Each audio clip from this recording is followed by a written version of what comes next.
This afternoon, we're going to be speaking about a defense of our faith. And the topic, or the title, is Apologia. Now, contrary to the common uses of the word apologia or apology, when you think of apology, you think of, I've done something wrong, I'm sorry, I won't do it again, please forgive me. But an apologia really means a defense, to defend your position. And so this talk this afternoon will be a defense of our Catholic faith. There are times in my life that I feel like what Jesus said to the crowds, he who has ears to hear, let him hear. I mean, why can't people understand? It's not as complicated as you think. I think of the time when Jesus walked this earth nearly 2,000 years ago. Our Lord worked miracles. I mean, raising people from the dead, giving sight to the blind, crippled people walking, people who were deaf and dumb could speak and hear, lepers were cleansed, and yet there were still people saying, I won't believe. And so the point to be made is this. When it comes to our faith, we as Catholics, we need to have a very strong faith, a strong, firm belief in what God has revealed. And we should not be influenced by people who, I don't say can't see it, they won't see it. And that's the thing that I think oftentimes bothers some people. Why aren't more people being traditional Catholic? Why aren't more modern Catholics seeing the problems in the modern church? Why aren't more people coming around? And once again, it's not a matter they can't see it. Some people won't see it. And more importantly than anything else, it is a matter of grace. I find it very interesting, and we've maybe shared some of these things with you before. We have people coming to the true faith from such difficult circumstances. I'm amazed. I'm thinking, this is really a miracle of grace. We have a woman that found us on the internet, and she's blind. We've talked about this before. She has some type of a transmitter that goes from the internet to Braille, and she can't see, but she can certainly hear, and she's from Illinois, and she was going to the Novus Ordo, and she thought, this is not Catholic, this is not right. Even though she couldn't see, she could hear what was going on. And she searched, and she got a hold of one of our priests, and she eventually moved to Omaha, comes up in a cab, comes out with her dog, her blind leading dog, a black lab, goes right in the front and is there for Mass and the sacraments and go ahead and leaves. I have to smile because I have a dog. And when we have some type of after Mass, coffee and rose, we do that every Sunday, or we have some type of, parish get-together, little does she know, when she's trying to get from her table out in front, her dog's doing all these zigzags. And he is not avoiding tables, peoples, and chairs. He's picking up off the ground, what's on the ground. So, she's just being led this way, and the dog eats something, and it gets led this way and eats something. I'll have pity on the dog, and sometimes if I see he's going for something, so that not to take her too far out of the way, I'll kick the food over to him, and he'll eat it up. But that's an amazing thing, someone who is blind to be able to find the true faith. We have another young lady, she's 24, 25, driving by the church, was nothing, had no religious background at all, and she came to the point where she just so happened to be in the area, going on a Sunday morning, and she stops into the church, and the first time we had a Latin Mass, never been there before, never seen anything like it, but she sees the solemnity, she sees the sacredness, she sees the piety of the people and the silence, and she says, this is truly something of God. And it was at one time, she was driving by the church, she happened to perchance stop in, and there she finds, having never any background in religion, she goes to Mass and she finds the true faith. And she's since then, taken instructions, been baptized, confirmed. She's engaged to get married to a young traditional young man. And just a wonderful story of just somebody out of the blue finding it. A couple of weeks ago, some gentleman come in from Missouri. Never met this man at all. His name was Patrick. He said he was a Mormon, but he has been searching for the true church, and he wanted to get all the information he needed to be baptized. And just right out of the blue, just comes to the church, and we gave him a catechism. We gave him a test. He has to take open book test for the catechism lessons, and then we could look into getting him baptized. But there are stories of people coming to the true faith, and sometimes these stories are amazing against all odds, against very difficult circumstances. A gentleman down in, I believe, is Alabama. I think he's 19 or 20 years old. He was a Pentecostal. And he was realizing this is not where the church is. There's something not quite right. He studied Scripture, and he began to really do an in-depth study with Christianity. And he came to the conclusion that it's the Catholic Church that Christ founded. So he goes to the modern church, and what does he not find? But he doesn't find what he was reading about. He knows that the Mass is a holy sacrifice, and he sees that this Novus Ordo, this new Mass, is so much like the Protestants. And this idea, he has studied that the first commandment, it's a sin against faith to worship with other religions, and yet in the modern Catholic Church, they're worshiping with other religions. They're practicing ecumenism. Amazing, this man, like I say, a very young man, on his own. His parents are not encouraging him, but being a Pentecostal comes to knowledge of Catholicism, then comes to knowledge of the traditional Catholic faith. It's an amazing thing. It's what I would say a work of grace. The truth is there. The evidence is there. And just like the wise men who came from a great distance and found the Christ child, when even the people in the area of Bethlehem and Jerusalem, God's chosen people did not know of this event except for the few shepherds, and these wise men from a great distance find Christ, and by following the star, and it was an inspiration of grace, they cooperated with grace, and what a wonderful thing happens. So to me, let us not allow, when people don't see it and don't understand, let's not allow that to affect our faith. So let's kind of go through some definitions here. Hopefully this will pull long enough. We first of all can speak about faith is the firm belief in all that God has revealed.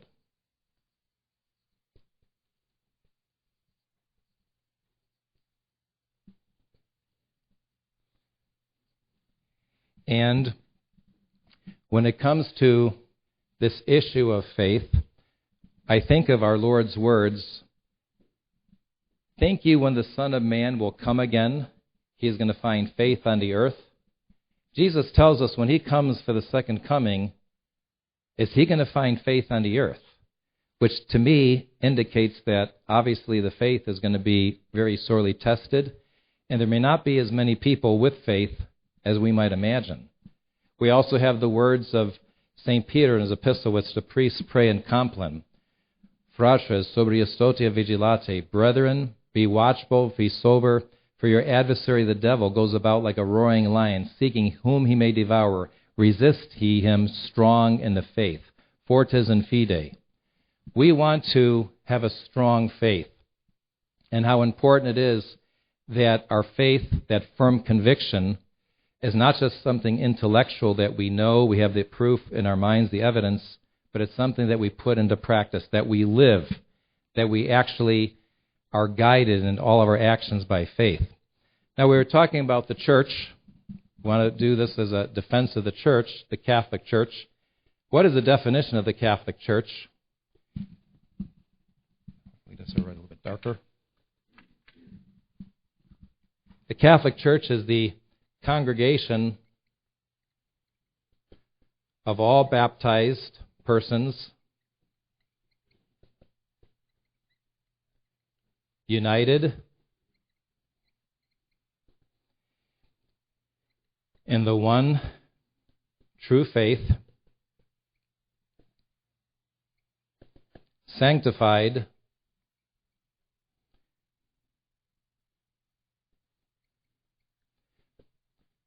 by the seven sacraments under the authority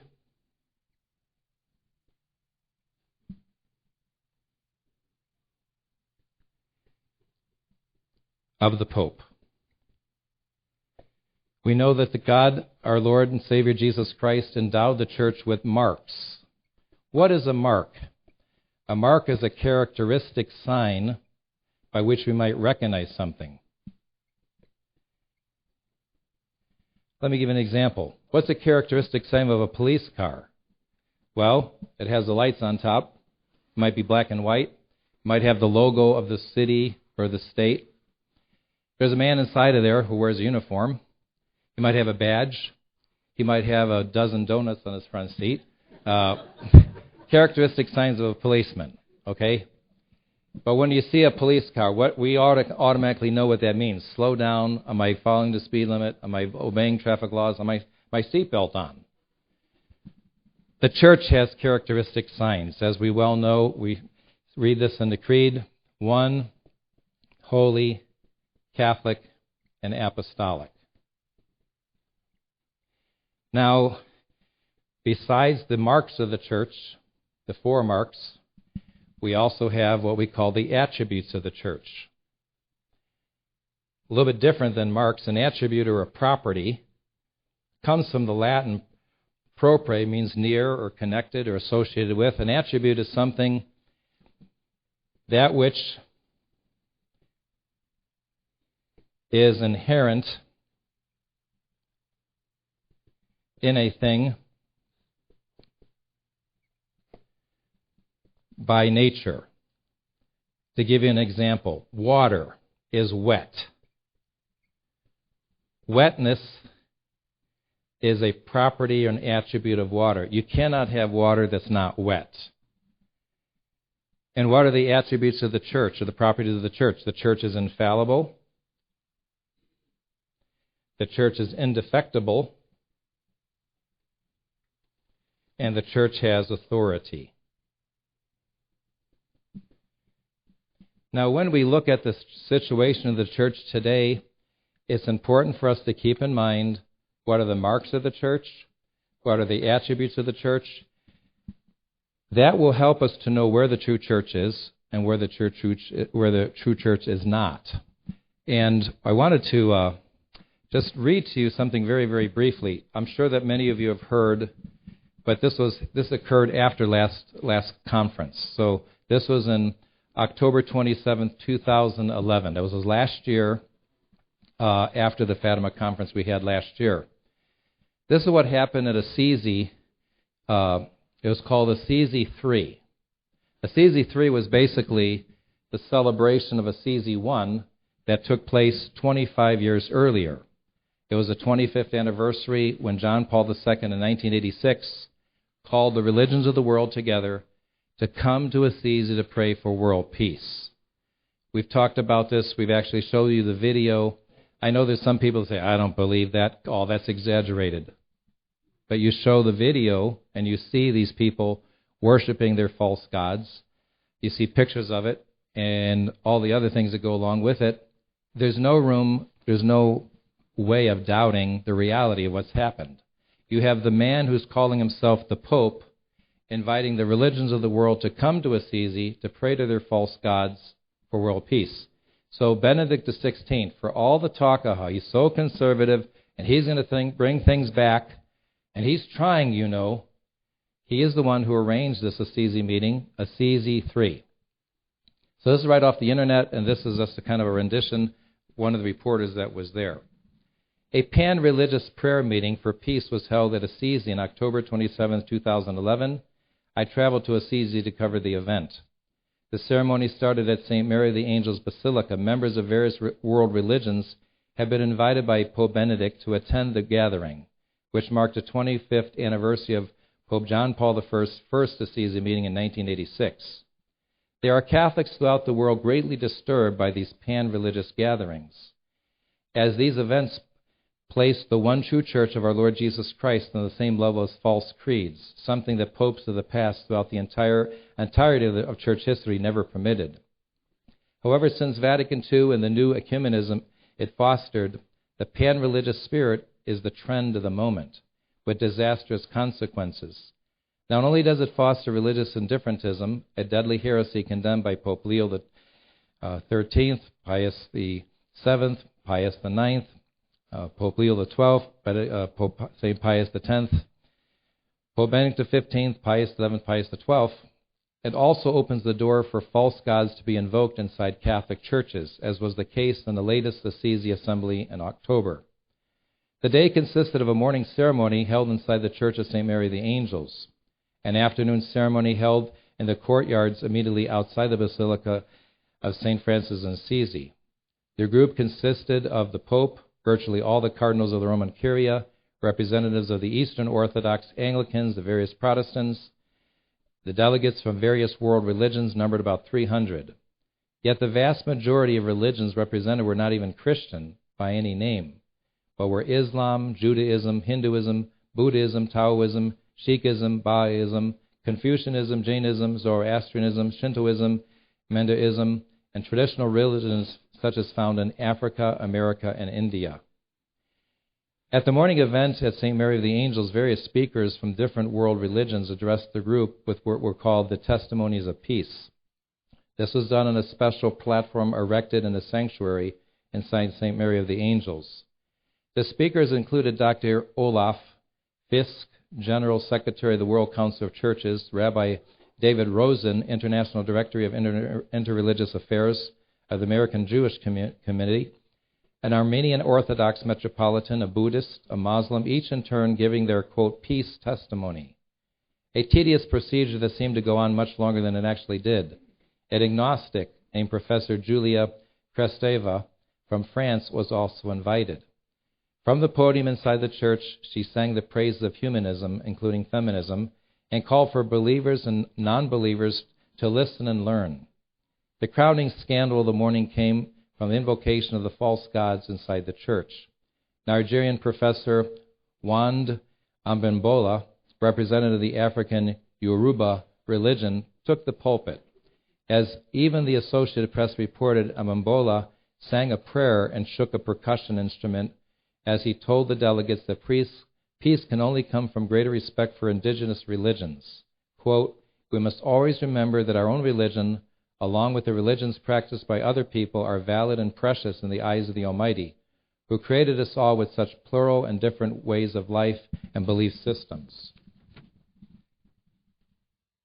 Ambembola claimed that all religions represented at Assisi are valid and precious in the eyes of the Almighty, who created all of us with such plural and different ways of life and belief systems. The hymn he chanted was in honor of the god Ifa and his wife Alukum. It must be noted that this Yoruba invocation did not come as a surprise. It wasn't something sprung on the Pope and his delegates without warning. Ambembola's entire speech and prayer were already printed in a full-colored Assisi 2011 booklet, which was a part of the official press kit handed out to journalists prior to the event. I got my booklet on October 26th. All the participants at the event on the stage and in the audience likewise had the book that contained Ambembola's pagan invocation and his encouragement to religious indifferentism. Ambembola was not the only one to invoke strange gods while standing in the sanctuary of the Basilica. Hindu Akaya, Shri, Shivata, Sa, Goswami, from this is a really long Indian name, Wanharamama temple in India, likewise followed suit, opening his testimony of peace with the prayer to the one of the Hindus' false gods. O infinite-bodied Lord, I see you in each hand and feet, each eye and head, each name and being. I bow down to you in all of them. He also trumpeted religious indifferentism, stating the truth is one, but announced in different ways. This, too, is contained in the official Assisi booklet issued to all the members of the press and delegates. The Hindu closed with an ad-lib, not included in the booklet, however, when he uttered the pantheistic prayer, I bow and revere God in each one of you. The false gods were thus invoked in St. Mary's Church in Assisi, a grave sin against the first commandment carried out on the part of Assisi III celebration. All the invocations of the pagans are hateful to God because all their gods are devils, said St. Francis Xavier, as he wrote these words to St. Ignatius about the pagan religions of Hinduism. I can go on and on and on with this article, but I didn't want to, say what you already very well know. The issue at stake right now in the modern church, the issue that is first and foremost the hallmark of heresy and apostasy, is that of false ecumenism. Now, we're not going to go on and on like we've done in the past, saying something that you already know. What I would like to just briefly speak about is God in His providence has provided for us. If we look at the past true popes before Vatican II, we can see how they were warning us about these times. We're not going to cover everyone extensively, but just very succinctly. We have, first of all, Pope Pius XI. Pope Pius IX. Pope Pius IX in 1863 issued what was called the Syllabus of Error. And the Syllabus of Error contains a condemnation of all the modern errors of the times. In the Syllabus of Error, Pope Pius IX clearly condemns religious indifferentism. That is, that all religions are more or less good and praiseworthy. One religion is as good as another. He also condemns religious liberty, the false notion that man has the right to worship God any way he wants, and he has the right to promulgate his error in society. And that should be recognized supposedly as a civil right among countries, whether they're Catholic or not. We also have Pope Leo XIII, following in the footsteps of his predecessor Pius IX, in his encyclical Libertas. He explains what true liberty is and what false liberty is. We also have what Pope Leo XIII, Apologetic Curae. This is very important because of the fact that in Apologetic Curae, when Pope Leo XIII declared Anglican orders invalid, he was basically setting down principles that we can use, and we use, to be able to know that the consecration of bishops, which was in 1968, the new form for the consecration of bishops, is lacking in its form. It's not expressing the power and the graces that are to be conferred in the episcopacy. We also have Pope St. Pius X, especially noted for his condemnation and pascendi of modernism. We also have Pope Benedict XV. Really, this was the work of Pope St. Pius X and Pope Benedict XV, the Code of Canon Law. And I'd like to say something about this Code of Canon Law. We need, as our guide, the Holy Mother of the Church and her wisdom over the last 2,000 years. Canon law provides for us that guide. And one of the canons of the Code, is Canon 1258, forbids Catholics to take active participation in the worship with non-Catholics. And later on it says if someone disregards Canon 1258, he's to be considered suspect of heresy and to be condemned as a heretic. We also have Pope Pius the 11th. Very interestingly, explicitly, this Pope condemned in 1928 in Mortalium Animos, he condemned the whole ecumenical movement. And he did it in a very fatherly way. He said that God is revealed through Jesus Christ, the one true religion. And we are not going to compromise divine revelation, the one true religion revealed by God, and put it on the same level with other religions. And that true ecumenism is to seek the conversion of non-Catholics to the one true religion, the one true church. He said, and this is very important, those who promote ecumenism, false ecumenism, he says, is tantamount to abandoning the religion revealed by God. It's tantamount to apostasy. Mortalium Animos is really a wonderful masterpiece of Catholic theology with regard to divine revelation, the one true church, and our obligation. And then we also have, last but not least, Pope Pius XII. And Pope Pius XII, many things.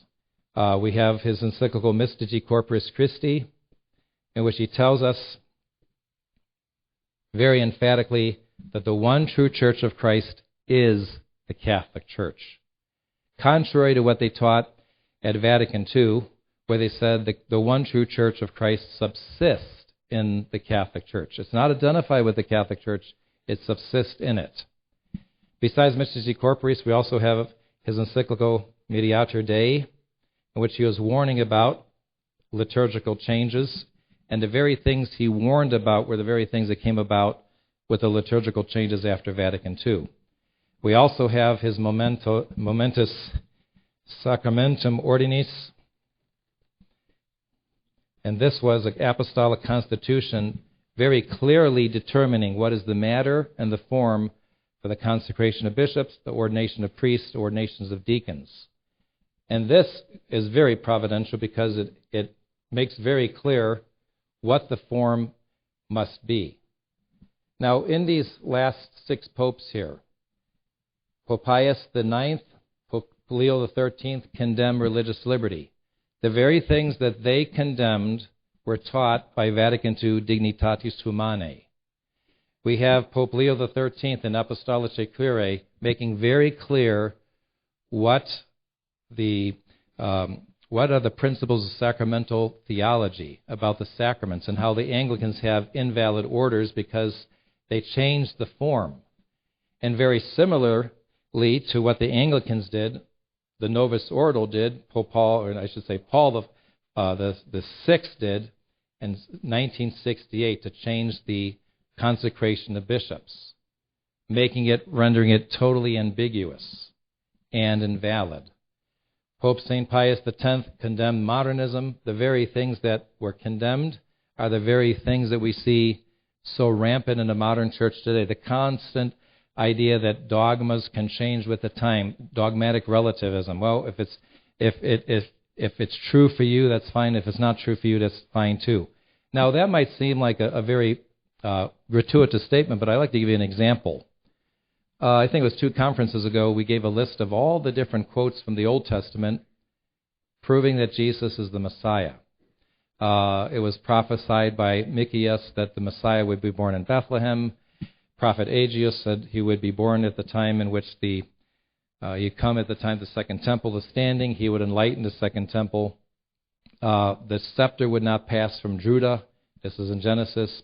Jacob tells his son Judah the scepter would not pass until the Messiah comes, and the scepter had passed at the time when the Romans conquered the Jews and put Herod in charge in 39 BC. That was the time of the birth of Christ. The scepter had passed. Daniel the prophet talks about very clearly when they start to rebuild Jerusalem, from that date until the public appearance of the Messiah would be 69 weeks of years, which comes out to be 483 years. And they started to rebuild Jerusalem in 453 BC. It comes out to be 30 AD. The incredible accuracy of all these prophecies being fulfilled in Jesus Christ perfectly. The point to be made is Benedict XVI, when he was Cardinal Ratzinger, said if the Jews, if they can't see in the Old Testament the fulfillment by Christ, it's not their fault. Because he says, because Scripture's not clear enough. And I'm thinking, that is utterly preposterous. That's like saying, sorry, God, you didn't do a good enough job. Your prophecies aren't clear enough. So, I mean, this is the type of doublespeak that he gives. He says, for us Christians, it's clear, but for the Jews, it's not clear, and it's not their fault that they can't see it.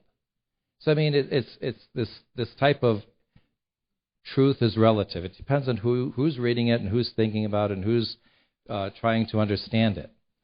So pascendi, the concept that dogmas change with the time, the truth is relative, etc., also with regard to the sacraments.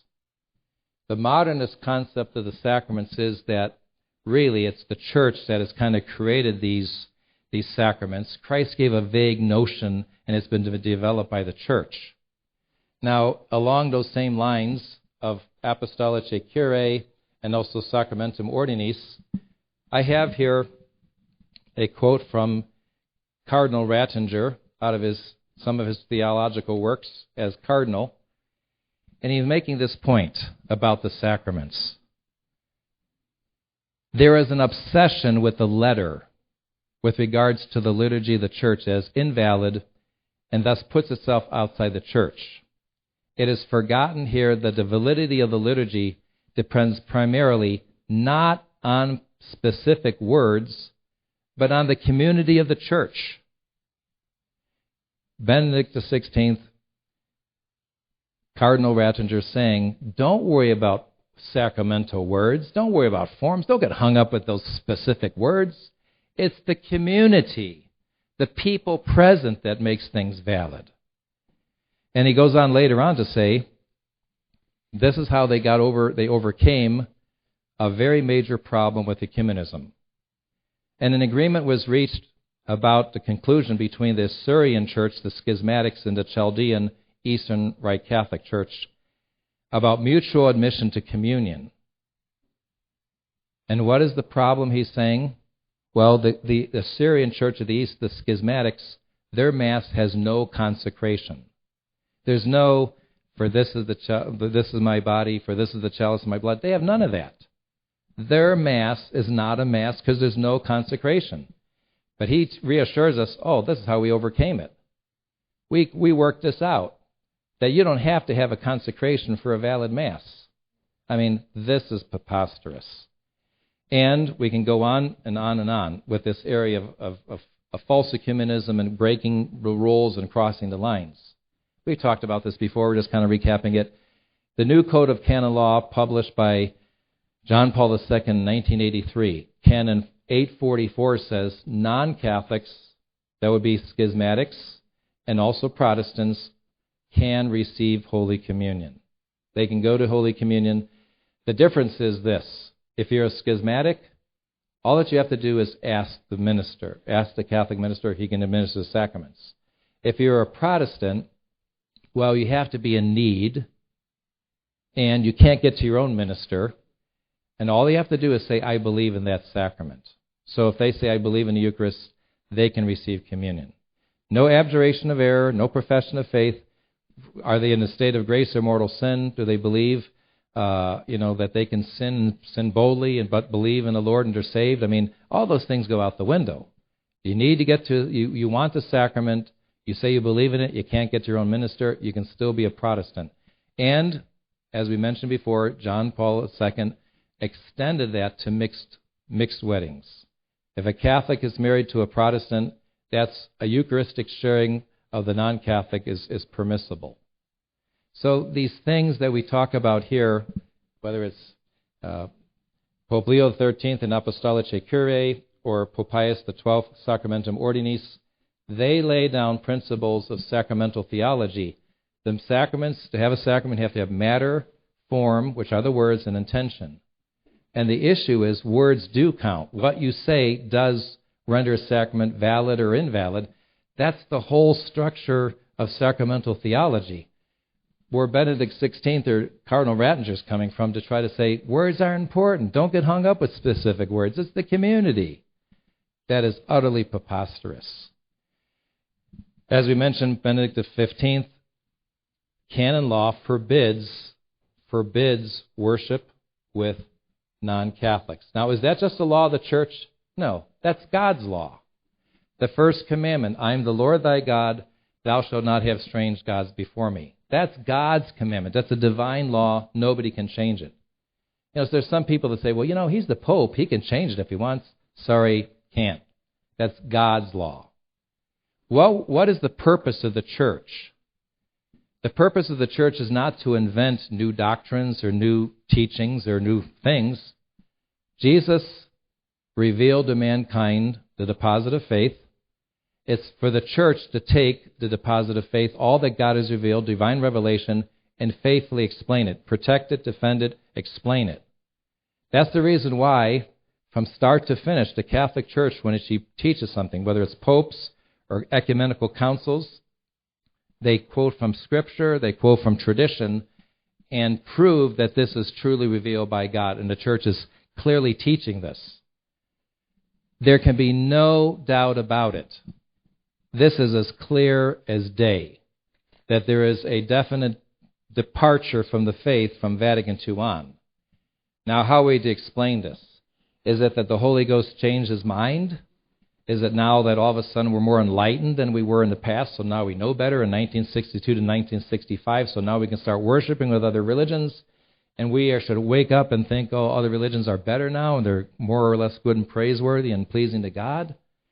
Are we to imagine now that the sacramental forms aren't important, that we can just kind of, it's the community that makes things valid, not what the priest says or does? I mean, that's a contradiction. How do we explain this? It's very simple. The church has been infiltrated. An enemy has done this. And the fruits of Vatican II, as I'm speaking to the choir, all of you know this, are so apparent. How in so many countries, there's less than half of Catholics, less than 50% even go to church anymore. Wasn't all these changes supposed to make things better so we understand things better and it's going to bring more people in and make people more enthusiastic? It's been a disaster.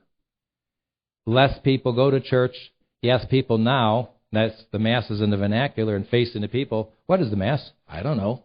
They couldn't tell you what the Mass is. They don't even know. Do they believe in a real presence? Everything that's been done in the Novus Ordo, communion in the hand, standing for communion, the priest as more of a presider over the assembly, that has dumbed people down to not believe in the real presence of Christ. And then we think of this ecumenism, this idea that we can worship with other religions, and other religions are valid, and their prayers to God are valid. Why be a Catholic? Why be a member of this church or this religion? Why not go to anywhere else and do something else? So we are very familiar with all this. But where do we come to today? We have today a myriad of people out there who call themselves Catholics. And what we'd like to do very simply is to give you a defense of how do you defend, in this day and age, the position that we take that Vatican II ushered in the apostasy, the modern church is not the Catholic Church, and these men that are wearing white and living in the Vatican and calling themselves popes are not popes at all. Really, there's 5 objections to what we call the Sedevacantist position.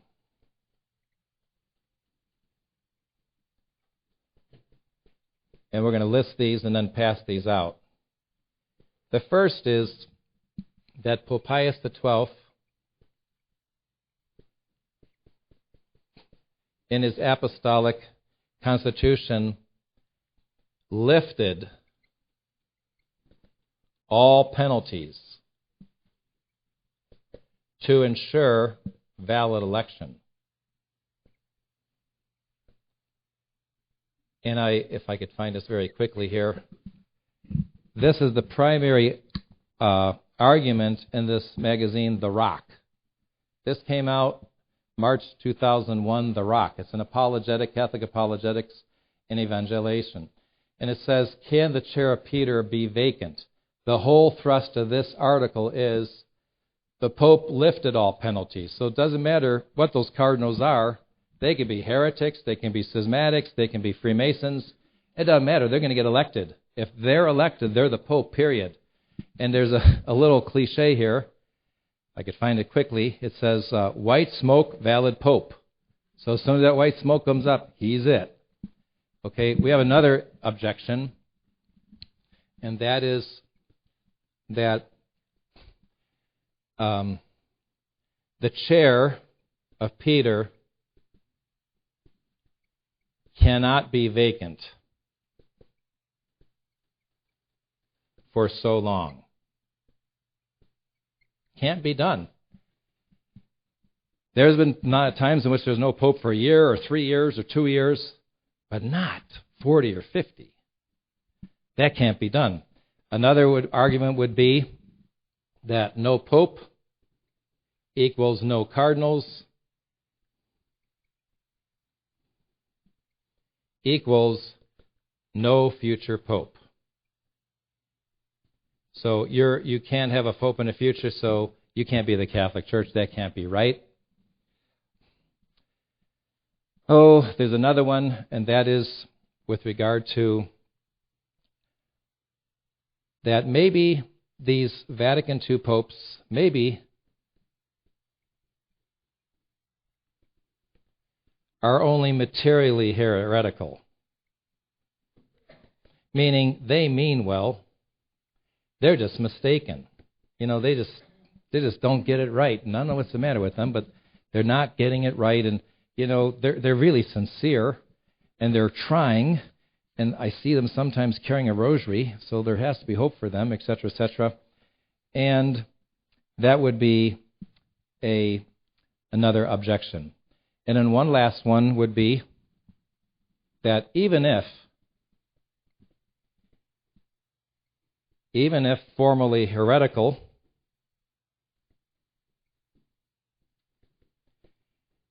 they say you must have a declaration.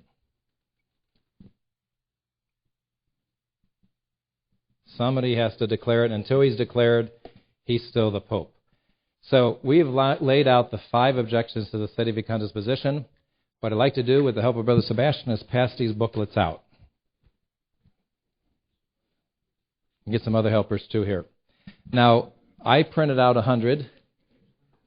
Yeah, so you might have to go to... what we're going to do after this is we're going to go into the issue of jurisdiction. We're trying to cover all the bases on this. We're going to do this very quickly. But maybe you can just share these booklets here.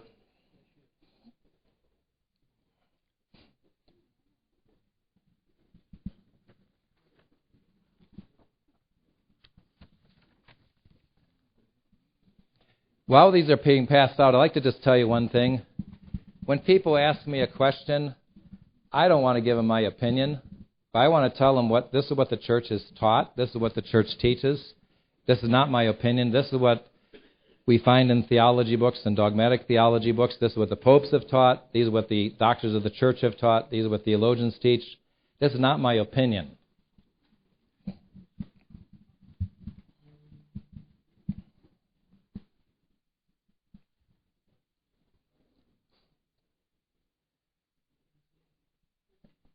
So hopefully anybody missing one or can't see it. Maybe over here. One over here.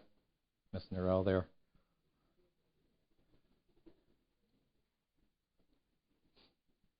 One over here. Okay, let's open up to page 1, skip the table of contents because we've already covered the objections here. Objection 1. Pope Pius XII lifted all ecclesiastical penalties during the conclave to elect a pope. So even if the Vatican II popes were heretics before their elections, they would still be validly elected. The answer is very simple. Heretics and schismatics are barred by divine law from the election of the papal to the papal office. Pope Pius XII lifted ecclesiastical penalties. He did not, would not, could not dispense from divine law. This is the proof that we have now. This, from the institution of Canon Law, 1950, Coronata, what is required by divine law for this appointment is that the one elected be a member of the church. Hence, heretics and apostates, at least public ones, are excluded. Once again, institutions of Canon Law by Morato, 1921, heretics and schismatics are barred from the supreme pontificate by the divine law itself. Now this next one, very, very important. This is Pope Paul IV in 1559. Even if it should ever appear that any bishop, even a Roman pontiff, has beforehand deviated from the Catholic faith or fallen into heresy, we enact decree determined to fine such promotion or election in and of itself, even with the agreement and unanimous consent of all the cardinals, shall be null, legally invalid, and void.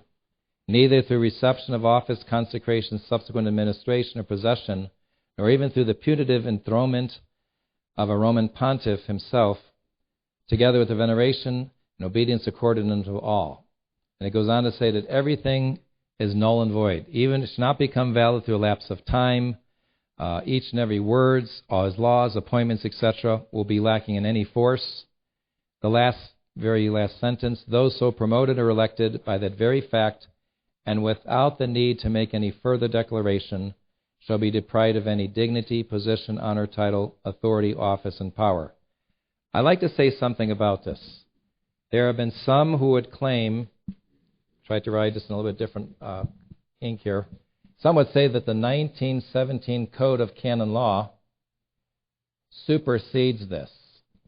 They'll say that, well, this may have been legislation in 1559, but now we go by the 1917 Code. Well, in order to interpret the Code, when we look at the canons in the original Latin text, there are footnotes to the canons. What are those footnotes there for? The footnotes are there to help us to interpret the canon correctly. And there's a canon, 188, number 4. 188 says that if someone has an office, a position within the Catholic Church, they automatically, tacitly are removed from that office, and without a declaration being needed. And number 4 is if they publicly defect from the faith.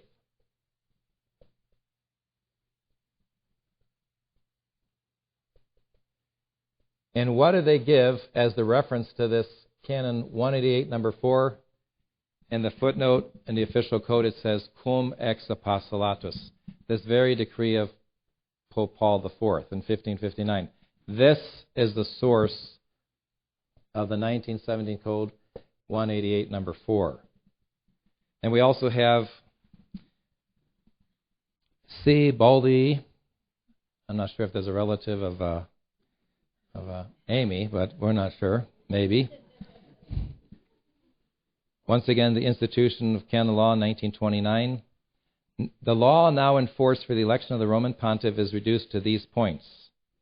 Barred as incapable of being validly elected are the following: women, children who have not reached the age of reason, those who suffer from habitual insanity, the unbaptized, heretics, and schismatics. So the issue is this. Given all the false ecumenism and all the public worship with non-Catholics and non-Christian religions and all these ecumenical endeavors that they've done, this is, as Pope Pius XI says in Mortalium Animos, apostasy. And these men, by their acts of apostasy, are not members of the Catholic Church. They can't be elected. But there's something further, and this is the key thing, and I believe it's primarily the infallibility of the Catholic Church. How can we say we believe in the attribute of infallibility of the Church and then be confronted with the official teachings of Vatican II and the subsequent years of constantly repeating these teachings of Vatican II of ecumenism, ecumenism, ecumenism? Where is the infallibility of the Church? How could this be the Catholic Church? They are not teaching infallibly. They're starkly contradicting the very first commandment of God. I want to throw something out, not to get off into a tangent, but just very briefly. All of you have heard of Our Lady of La Salette. When Our Lady appeared to Melanie and Maximin at La Salette, France, she gave them a secret. That secret was committed to Pope Pius IX. While they were writing out the secret, they either asked for the meaning or the spelling of one or two words. The two words that we know was they wanted to know about Antichrist and also infallibility. There were two words, Antichrist and infallibility. This is in the book Light on the Mount by this Father Kennedy. He wrote this, I believe, in the 1940s, long before there was a Vatican II and anything else like that. The two words the children, when they were writing out the secret, wanted to know or spell were Antichrist, infallibility. And when Pope Pius IX read the secret, he said to those with him, all the more must we define papal infallibility. And my dear friends in Christ, that is the key issue. People accuse us of saying, well, you don't believe in the Pope. It is because we believe in the Pope, it's because we believe in the papacy, because we believe in the infallibility of the Church, we can't acknowledge these men to be true popes. These men do not speak with the voice of Christ. Christ said he who hears you hears me. Whatever you bind on earth is bound in heaven. And that can't be with these modern so-called popes. They can't be contradicting the first commandment. They can't be contradicting what their predecessors have taught, infallibly taught. But like I say, he who has ears to hear, let him hear. Why can't people see it? It's not because they can't. I think with some people they won't. But maybe we can say can't because it's a matter of grace. So we've gone through lifting of penalties. Now we get to this next one. The chair of Peter can't be vacant for such a long time. How many have heard that before? Oh, there's no way. Can't have a pope for that. No pope for that long. Objection number 2. Vatican Council I taught that St. Peter has perpetual successors. Therefore, long vacancies in the See of Peter are not possible. You know, the first question they ask people, okay, well then where does the church teach that it can't be this amount of years and it has to be this amount of years and it can't be that amount of years? Nowhere. Nowhere does the church determine how long a vacancy may exist in the See of Peter. The point of the matter is this. The office is always existing. There's not always an incumbent, someone occupying that office, and that's the point. Between the death of Pope Clement IV, 1268, and the election of Pope Gregory X, 1271, there was an interregnum of nearly 3 years. During the Western Schism, there were three claimants to the See of Peter. Theologians teach that even if none of them were pope, that would not be against the promise of Christ or the teachings of perpetual successors. Now we read the proof. This is from Reverend Deutsch, The Institutions of Fundamental Theology. The Church, therefore, is a society that is essentially monarchical, but this does not prevent the Church for a short time after the death of a pope, or even for many years, from remaining deprived of her head. And this is, the next one is the relations of the Church to society, Father Edward J. O'Reilly, S.J. And this is after Vatican I in 1870, 12 years after Vatican I, when infallibility was defined and perpetual successors was defined. This is what Father O'Reilly says. In the first place, there was all throughout the death of Gregory the 11th in 1378 a pope. This is when he's talking about 3 men claiming to be pope, the Western Schism. With the exception, of course, of the intervals between the deaths and elections to fill up the vacancies thereby created. There was, I say, at every given time a pope, really invested with the dignity of the vicar of Christ and the head of the church. Whatever opinions might exist among many as to ingenuineness, not that an interregnum covering the whole period would have been impossible or inconsistent with the promises of Christ, for this is by no means manifest. So even if for nearly 40 years there was no pope, that's not against the promise of Christ. Father Hill, S.J., The Catholic's Ready Answer, 1915. If during the entire schism, nearly 40 years, there had been no pope at all, that would not prove that the office and authority of Peter was not transmitted to the next pope duly elected. The Defense of the Church, a Catholic Church by Doyle. The Church is a visible society with a visible ruler. If there can be any doubt about who that visible ruler is, he is not visible, and hence, where there is any doubt about whether a person has been legitimately elected pope, that doubt must be removed before he can become the visible head of the Christ Church. Blessed Bellarmine, S.J., says, a doubtful pope must be considered as no pope. And Suarez, S.J., at the time of the Council of Constance, there were 3 men claiming to be pope. Hence it could have been that not one of them was true pope, and in that case there was no pope at all.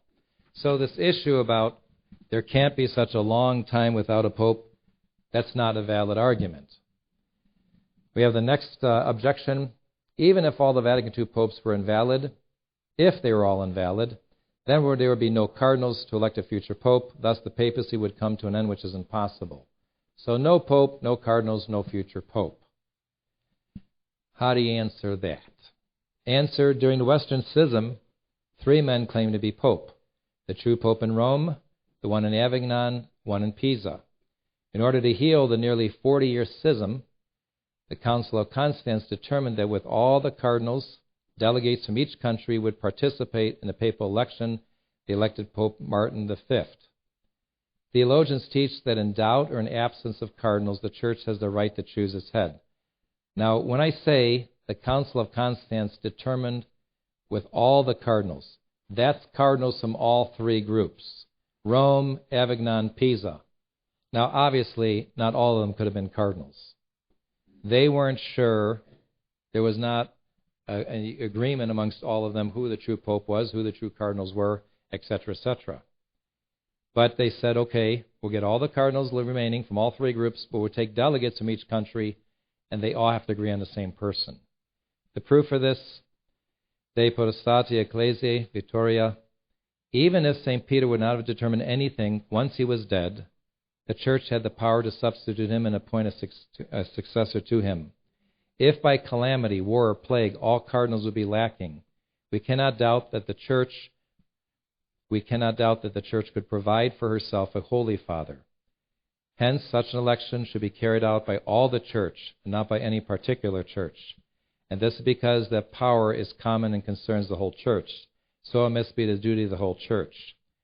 In Cajetan Dominican, by exception or by supplementary manner, this power, that of electing a pope, corresponds to the Church and to the Council, either by the absence of the cardinal electors or because they are doubtful, or the election itself is uncertain, as it happened at the time of the schism, the Western Schism. When it is necessary to proceed with the election, if it is impossible to follow the regulations of papal law, as was the case during the Great Western Schism, one can accept without difficulty that the power of election could be transferred to a general council. Because natural law prescribes that in such cases the power of the superior is passed to the immediate inferior, because this is absolutely necessary for the survival of society and to avoid the tribulations of extreme need. This is Monsignor Charles Journet, the Church of the Incarnate Word, the Church during the vacancy of a Holy See. We must not think of the Church when the Pope is dead as possessing the papal power in act. It is in a state of diffusion, so that she herself can delegate it to the next Pope, in whom it is to be recondensed and made definite. When the Pope dies, the Church is widowed, and in respect to the visible universal jurisdiction, she is truly acephalous, headless.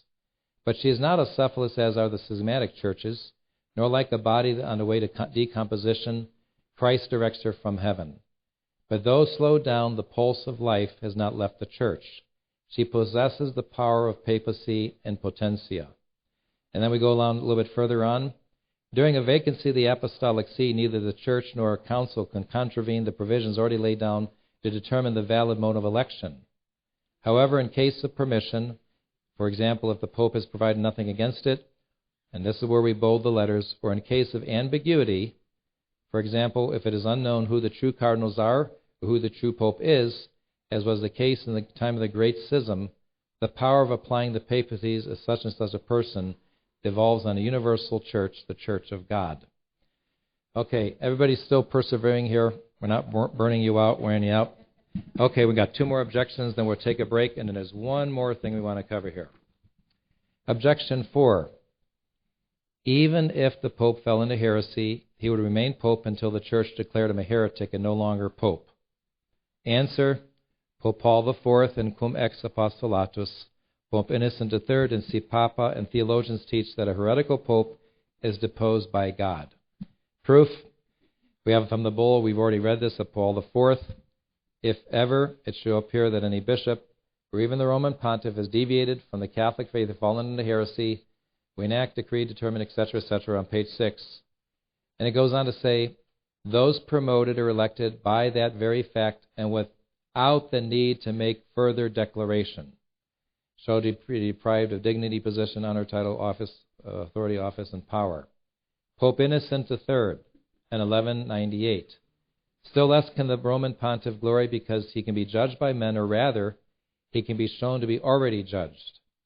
If, for example, he should wither away into heresy, because he who does not believe is already judged. Coronata 1950, he, the Roman pontiff, would by divine law fall from office without any sentence. Indeed, without even a declaratory one. He who openly professes heresy places himself outside the Church and it is not likely that Christ would preserve the primacy of his church in one so unworthy. St. Robert Bellarmine, a pope who is a manifest heretic automatically ceases to be pope and head, just as he ceases automatically to be a Christian and a member of the church. St. Antoninus, in the case in which the pope would become a heretic, he would find himself by that very fact alone without any other sentence separated from the church. St. Francis de Sales, now when the pope is explicitly a heretic, he falls ipso facto from his dignity and out of the church.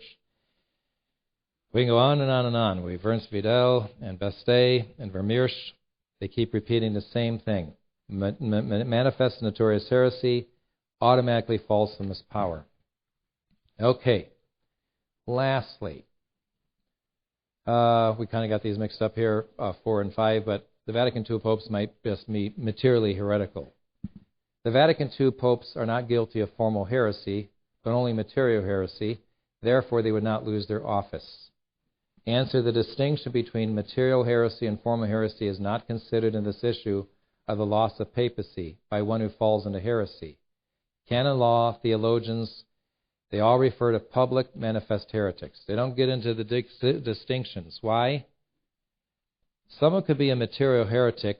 Let's say you have some pious person who really doesn't know their faith very well. They're very simple-minded, and they might believe in one thing or another, but they certainly believe in all that the Catholic Church teaches. They might be mistaken. They might materially be denying something the Church teaches, but not formally or intentionally. How can you excuse these men that have degrees in theology, that have been priests and been in the church for years and years and years, not know the first commandment? Not know that it's a sin against faith to worship with other religions. Not to know that it's apostasy from the faith. I mean, how do you excuse them? You can't. So when we look at these proofs here, we have Canon Law 188, number 4. There are certain causes which affect the tacit resignation of an office, which resignation is accepted in advance by the operation of law, and hence is effected without any declaration. These causes are, number 4, if someone publicly defects from the faith. St. Robert Bellarmine, a pope who is a manifest heretic, automatically ceased to be pope and head. Ernst Vidal, public heresy. Beste, manifest notorious heresy. Coronata, heretics and apostates, at least public ones, are excluded. Nowhere that they talk about material and formal, because if the man has been elected pope, you have to presume he knows his stuff. He's not stupid. He knows his theology. And for him to deny the faith or fall into heresy, you can't excuse it as, well, he means well, but he's just mistaken. It just doesn't follow. So, listen, you are welcome to keep these books. However, it did cost me some money to put these things together, so if you want to keep them, don't think it's going to the Bishop's Episcopal Wildlife Management Fund. There is no such fund, but there should be one. But if you could, not only that, but we also have one other thing that we want to share with you, and Brother Sebastian's going to pass this out right now with help. This is really, really good stuff. There's about 100 of these, and these cost me a little over $2. But for you, it's special. You just give a donation. This is called the Catholic Verses, or Catholic Cheat Sheet. You want to take a look at this? This is really good, because how many of you run into maybe friends or people at work or people or neighbors, and they start hitting you with Bible quotes on Protestant issues? This will be a ready answer for all of you.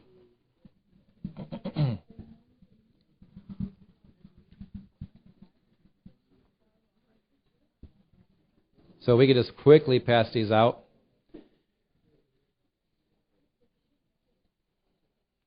Now, preferably, if you study these for the next year, when I come next conference, we can test you on these quotes. So you don't have to always rely on this, but this is at least a backup, okay? But I would like to just review these after everyone gets a copy, just to show you some of the points. This is not everything, but it's going to be very, very helpful. Before we get into battling this verse, this quote, that quote, I would like to very simply tell you, when you talk to a Protestant, this is what you should especially stress to them. You can tell a Protestant, hey, we can argue up and down and left and right that this means that, and you interpret it this way, I interpret it that way. But the bottom line is, what's reality? Christ, our Lord, Jesus Christ, we know He founded a church. Now, what was that church? How do we know that church? We go to the early church. And we can go to the early church. How do we go to the early church? First of all, we can look at the fathers of the church, those early Christian writers.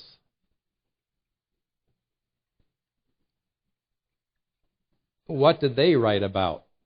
The early church writers, they wrote extensively about the faith. And in the early Christian writers, we get the earliest of them. They talk about the Catholic Church. One was St. Ignatius of Antioch.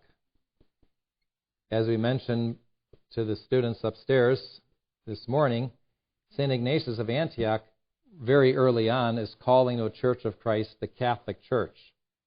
And he died in 107 AD, early on. Not only do we have the early fathers of the church, but we also have the councils of the church. The Council of Nicaea talks about one holy Catholic apostolic church, 325 AD. We have the Council of Ephesus, declaring Mary to be the Theotokos, the Mother of God. And this is in 431.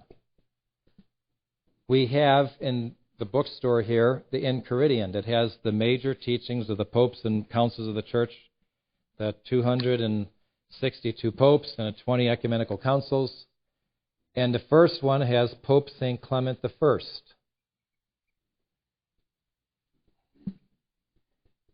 90 AD.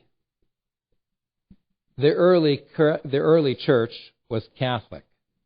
No matter how you want to cut it, it was the Catholic Church. In fact, the very books of the Bible were the code of the books of the Bible were codified by Pope Damasus in 382. That's a matter of history. You can't get around that. The early church, they were Catholics. They had the Mass, they had the seven sacraments, they had popes, they had bishops, they had priests. They believed in the real presence of Christ in the Eucharist. They believed the Mass is a sacrifice. We can go to the martyrologies. Those early Christians who were martyred, their professions of the faith, they were Catholic. You can go to the catacombs and see the catacombs of St. Calixtus. That's where the popes were buried. All of these factors, this is a matter of history, and to me, you just simply say, history equals reality. What actually happened is reality. Their imaginary church where everybody just passed out a Bible and figure it out on your own, and the Bible only, that could not even existed. Not until the 1400s, because most people didn't have a Bible until the printing press was invented. How do they explain 1400 years of most people not having a Bible? Where do they learn the faith? Okay, after you've covered all that, then you can say, well, these are quotes from the Bible that you seem to overlook. You don't seem to read into these things. Now, it doesn't matter what side you're looking at, but one side will deal with the church, how Christ founded the teaching church. It was infallible. It speaks on the authority it speaks with the authority of Christ, the primacy of Peter, apostolic succession, the real presence of Christ in the Eucharist. Is it Bible only or tradition also? And then faith alone. Do we need good works to be saved? Etc. It gets into the divinity of Christ, the second coming, unknown. Go on the other side, talks about Mary, Mother of God, the Assumption, Immaculate Conception, perpetual virginity, repetitious prayer, call no man Father. How many have ever heard that say? You call no man Father. Well, you know what? Somebody did their homework, and I don't have it with me today. It'd take me a little bit of time to find it. But somebody went through the New Testament and the Acts of the Apostles and all the epistles and said, there's about 380 times that the evangelists and the other apostles quote and use the word Father in Scripture.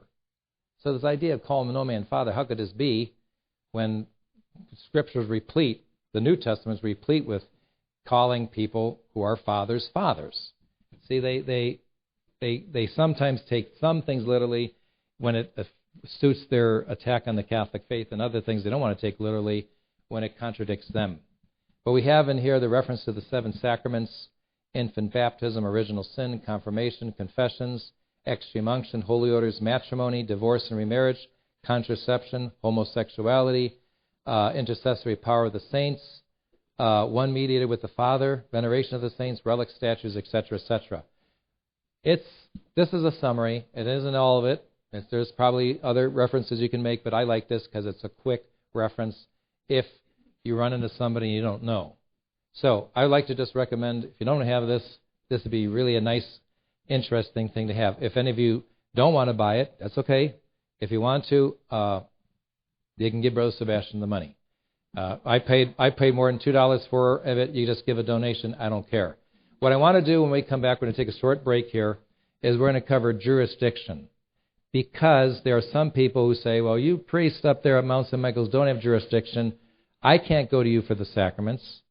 And some of these people don't go anywhere. And as often as we've talked about it keeps coming up. And it's really tragic because these people paint themselves into a corner and say, we can't go anywhere.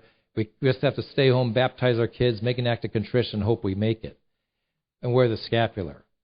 But that's not the answer. So we want to cover jurisdiction, a clear explanation of that. There's also a couple other loose items that have come up over the past year of people. Satan is out there trying to devour people like a roaring lion, and he's doing a good job of it. People that all of a sudden they read something on the internet, they stop going to church, and they stay home. And some of these things are so flimsy, the arguments are so flimsy, all that they need to do is talk to a priest and get these answers cleared up.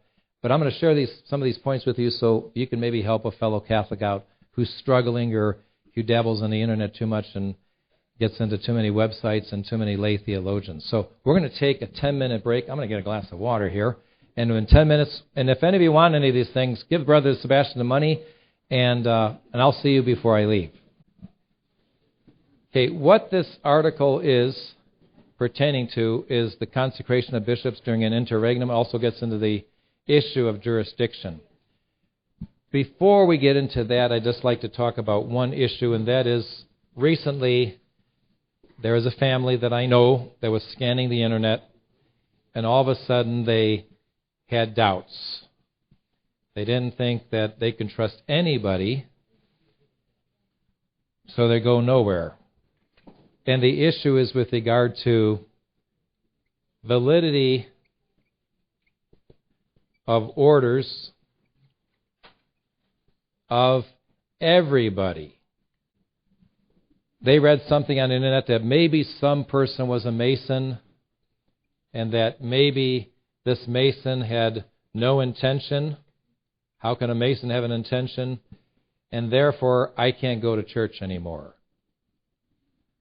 And we don't know for sure who the Masons were and who had the intention, who didn't have the intention, and so we just might as well quit right now. But for that matter, now these people never had they never had perhaps the openness to call me or talk to one of the priests. But I would say in answer to that, well, how do you know that anybody has the intention? How do you know when the priest who baptized you, how do you know he had the intention? How do you know that when you made your first confession that the priest there, he may have been a secret Mason or enemy of the church, or maybe just didn't like you because you were Polish or Italian or whatever? I mean, how do you know that he's not a really terrible person, a Satanist? How do you know anything? You don't. What does the church teach? Now, I wrote this letter here. This is around the time of the consecration of Bishop Dolan, and it was pertaining to the issue of the orders stemming from Archbishop Marcel Lefebvre. The reason why this was an issue is because in the 1980s, early 1980s, the Society of St. Pius X, Archbishop Lefebvre, come to an understanding that the man who ordained him a priest and consecrated him a bishop could very likely have been a Mason. His name was Achille Leonard. He was from France. He was born in 1884. Achille Leonard. He was ordained a priest in 1907.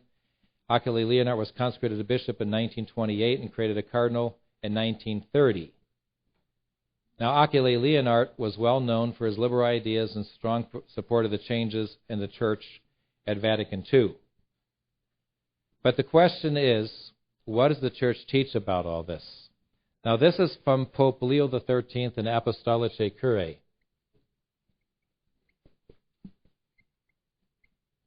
This was in 1896 when he declared the Anglican orders to be invalid. This is what Pope Leo XIII teaches. The Church does not judge about the mind and intention insofar as it is something by its nature internal. But insofar as it is manifested externally, she is bound to judge concerning it. When anyone has rightly and seriously made use of the due form and the matter requisite for effecting and conferring the sacrament, he is considered by the very fact to do what the Church does. On this principle rests the doctrine that a sacrament is truly conferred by a minister who is a heretic or unbaptized, provided the Catholic rite be employed. So, you all know this. Even if someone's an atheist doctor, an atheist nurse, in case of emergency, if a woman has a baby at the hospital, the baby's in danger of death, even an atheist can validly baptize. Pour the water, say the form while the water is being poured, and have the intention of at least in doing what the Church intends. On the other hand, if the rite be changed, if the manifest intention of introducing another rite not approved by the Church and of rejecting what the Church does, and by that very institution of Christ belongs to the nature of the sacrament, then it is clear that not only is the necessary intention wanting to the sacrament, but the intention is adverse to and destructive of the sacrament. St. Thomas Aquinas in his Summa Theologica, he says in the Summa,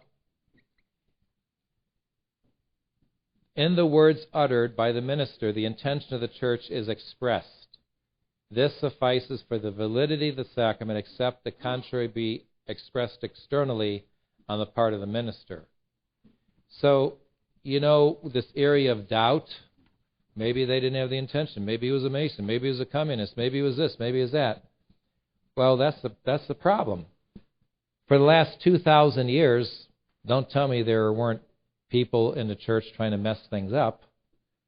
But what we know is what the Church teaches, and what the Church teaches is the principles that we have to abide by. If someone conscientiously follows the rite of the Church, you must presume that they have an intention. Otherwise, it's the end of the Church. Now, we know with the modern ordination and consecration of bishops in 1968, very clearly there's a change of the form. And so very clearly, exteriorly, we know that there's a defect of the form. No question about that, just like Pope Leo XIII could say that of the Anglican orders. But nevertheless, when we look at the whole history of the Church, even if someone was an unworthy minister, not maybe living the life they should be lived, the orders, the sacraments were valid. Look at Judas. As we read of when Judas, just like the other apostles, when he had ministered or did things, he had the power the other apostles had to do and speak in the name of Christ. Even though, as we know, he unfortunately betrayed our Lord and hung himself, etc., etc. So even in our Lord's apostles, there was one unworthy. So we don't go to the one extreme of saying, well, nothing's valid and we can't go anywhere and we give up. Our Lord promises us, I will be with you all days, even to the consummation of the world. In the epistle of St. Paul to the Corinthians, and he talks about, as often as you eat this bread and drink of this chalice, you proclaim the death of the Lord until he comes. That is a clear indication that the Mass will be until our Lord comes. You proclaim the death of the Lord until he comes. Now, on the other hand, we know in the Gospel of St. Matthew, chapter 24, our Lord warns about the abomination of desolation. He was talking about two things. The apostles showed Jesus the building of the temple and the wonderful structures, and our Lord said, you see, these things are going to be all leveled there won't be left a stone upon a stone, the apostles asked Jesus, when are these things going to happen? So Jesus talks about the destruction of Jerusalem and the end of the world. Now, in the commentary on that passage, our Lord talks about the abomination of desolation spoken of by Daniel. And what does Daniel the prophet say? Go back to the Old Testament. Daniel says, when the continual sacrifice will cease. Now, what is the continual sacrifice? Malachi says, from the rising of the sun to the going down of the same, my name is holy among the nations, and in every place is offered a clean oblation, referring to the Mass. There was a time in which, at every moment throughout the world, because of all the different time zones, Mass was constantly being offered. Now, is that the case today? With where the situation of the church is? Well, it might be not continuously being offered. It's being still offered. But we don't go from one extreme to the other, saying, well, there's going to be no Mass, no sacraments, etc., etc. But we want to, when we speak of theology, we want to be accurate. We don't want to exaggerate. We want to overemphasize things for our own intentions or purpose. We want to be as exact as we can. So, on one hand, we necessarily say, if someone employs the proper matter form, they follow the rite of the church, the presumption is they have the intention. Now, these people that got derailed, this family that got derailed, they read this from a website, and it was composed by Joseph Belzac. Remember Joseph Belzac? Unfortunately. And does this man know what he's talking about? Absolutely not.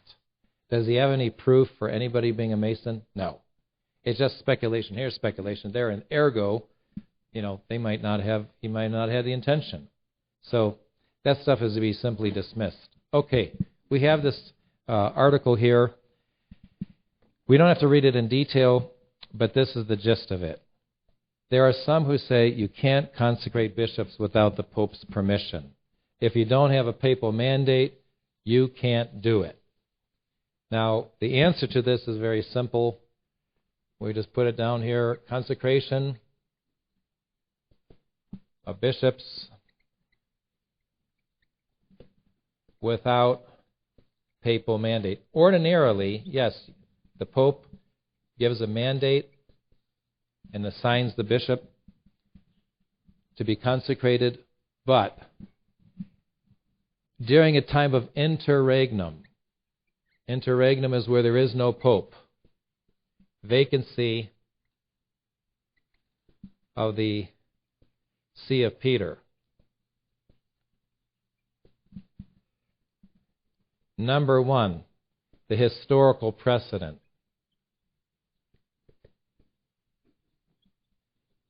It's been done. These are the bishops who were consecrated during the interregnum between Pope Clement IV and Blessed Gregory X. A mere 3 years of interregnum, there were 21 vacancies that occurred in dioceses. During this time, the bishops were consecrated without a papal mandate. They filled these vacancies because of the spiritual necessity of the faithful and the impossibility to have recourse to the Holy See. And the interesting thing is that when Blessed Gregory X became Pope, he said all that was legit. No problem, no worries. As they say in Australia, no worries, mate. Okay, so number two, the distinction between divine law and ecclesiastical law. In the American Catholic Quarterly Review, January 1896, on episcopal elections, an important distinction is made between divine law and ecclesiastical law in regard to the election and consecration of bishops. In the Catholic Church, there are several points of discipline which are fixed and unalterable because they are of divine right and of Christ's own institution. There are others which vary according to the times because of the divine author the Church left it to herself to take into account the ever-changing vicissitudes of human society, the progress of civilization, and the needs and requirements of succeeding ages. To a hierarchy strongly organized and deeply imbued with his spirit and teaching, he entrusted the delicate task of adapting the Church's discipline to the wants of the moment. No more striking example of what we assert can be found than in the history of the episcopacy, a sacred order ranking higher than that of the priesthood, with powers of jurisdiction and authority partially sovereign, although controlled by a central administration, which, in view of the general good, determines the extent of its action. The episcopacy instituted by Jesus Christ, and ever remaining the same, has, however, been conferred in various ways in different ages of the Church. The reasoning of this changing discipline is to bring it more into touch with the spirit of the times and needs of the faithful.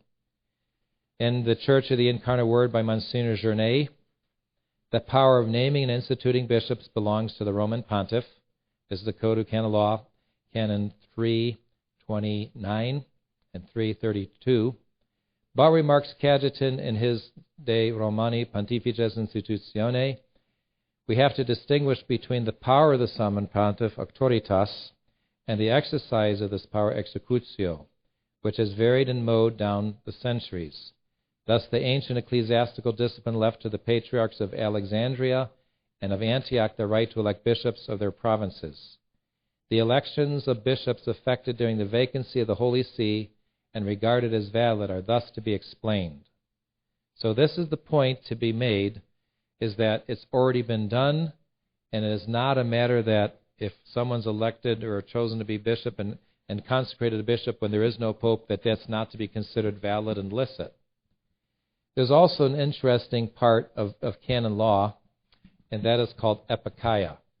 It's not an invention that is neatly referred to by traditional priests whenever they run into a jam. Epikeia, epikeia. No. It is a principle of law. Laws are made for us. Like Jesus said, the Sabbath was made for man and not man for the Sabbath. And our Lord condemned the Pharisees for their rigorism and trying to follow the letter of the law, not the spirit of the law. Before we teach canon law with the seminarians in a standard seminary textbook by Buscarin, we cover the principles of law by Siccignani. Very thick book, and he goes through the whole history of law, the very nature and essence of law. A law is an ordinance of right reason made for the common good of society and promulgated by one who has authority in society. Made for the common good. A law is for the common good of society. And by the very fact that the lawgiver, he cannot make a possible law for every single situation that comes up. He makes laws for what generally happens. Now, what do we do in exceptional cases when obviously the following of the law, because the lawgiver could not foresee this or that circumstance? This is where we get into a principle of law called epikeia. It's a benign interpretation of law according to the mind of the lawgiver and not according to the strict letter of the law. Moral theology, canon law, speaks of epikeia, the application of epikeia. They show examples of this type of thing. So when there's an impossibility to follow the law, and that following the law would wreak a problem, a serious problem for the society, then that law ceases. That's what they call intrinsic cessation of law. And like I say, this is not something we're making up. So we can give it as an example in the case of consecration of bishops. Ordinarily, when there is a pope, to consecrate a bishop without the pope's permission, you would incur an excommunication.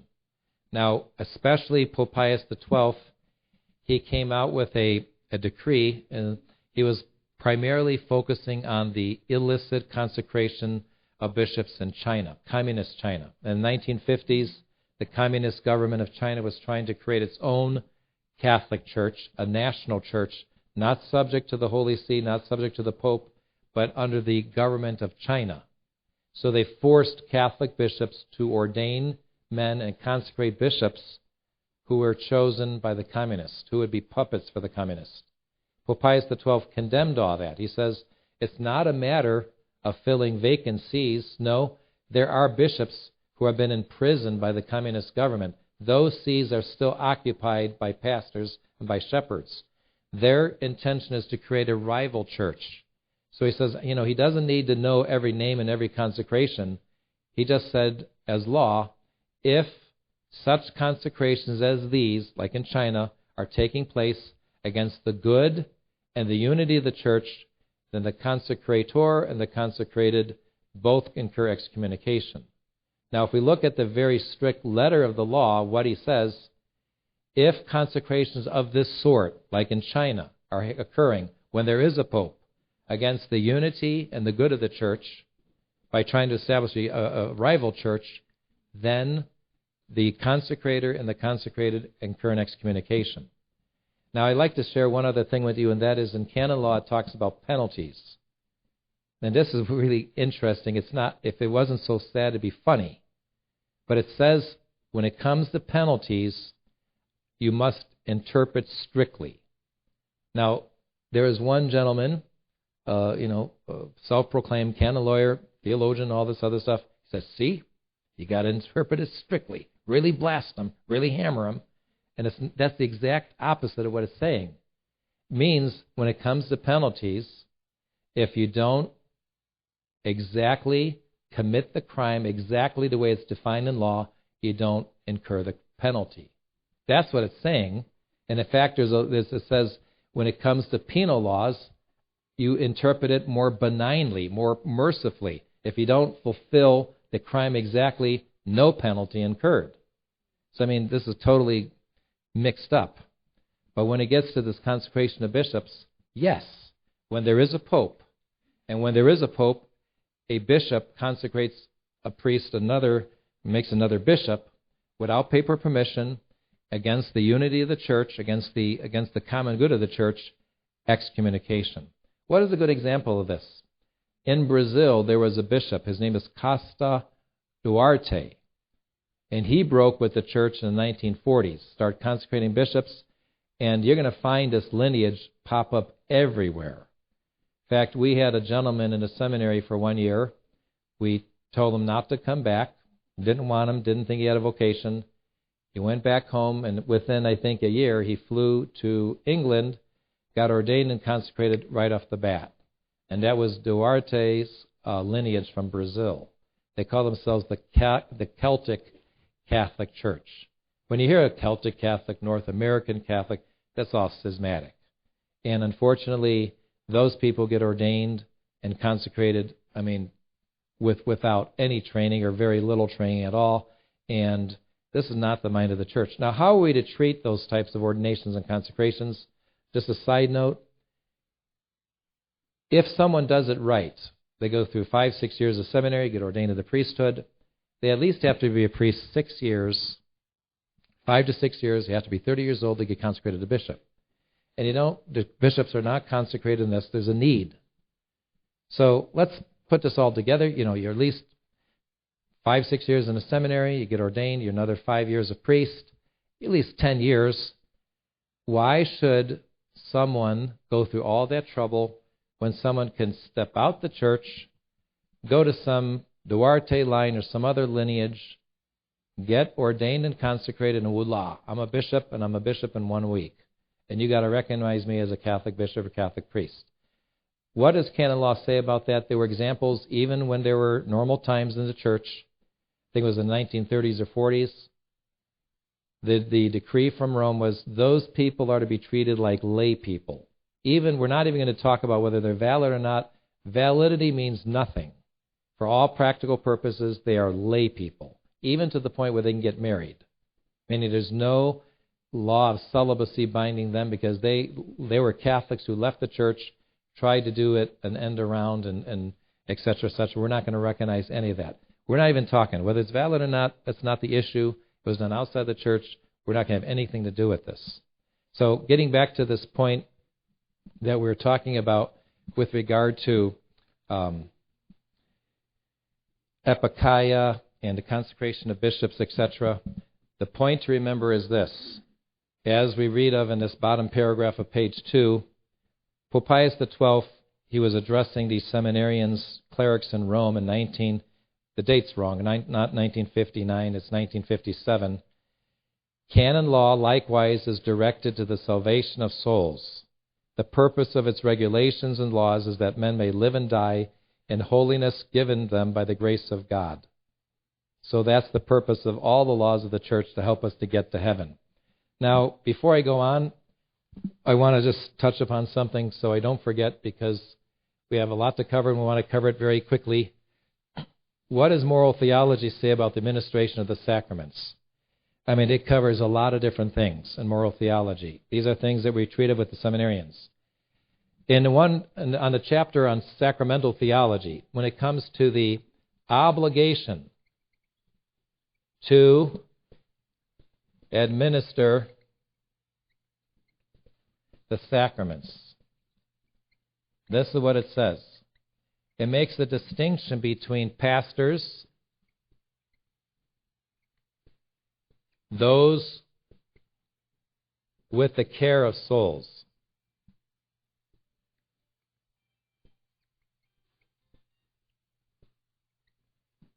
Okay, those who have the care of souls, and then other ministers. What is the obligation of pastors? If a priest is a pastor of a parish, he has the obligation to administer the sacraments in justice. He's their pastor, and it's a matter of a sin against justice if he doesn't support and provide the sacraments. Even in a time of a plague, people are dying of the plague, he can't just take off and hightail it out of there. He has to stay and minister the sacraments even at the risk of his life. Other ministers who are not pastors, what are they talking about? Maybe professors in a seminary.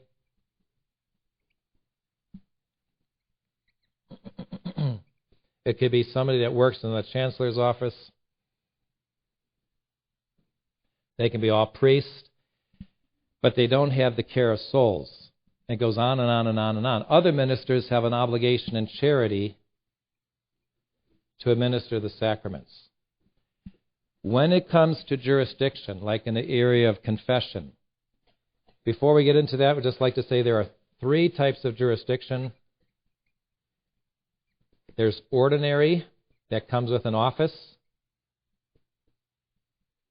There's delegated, someone who is an ordinary who gives it to someone else, delegated jurisdiction, and there's finally supplied. This notion of supplied jurisdiction is Canon 209. And what is this all about?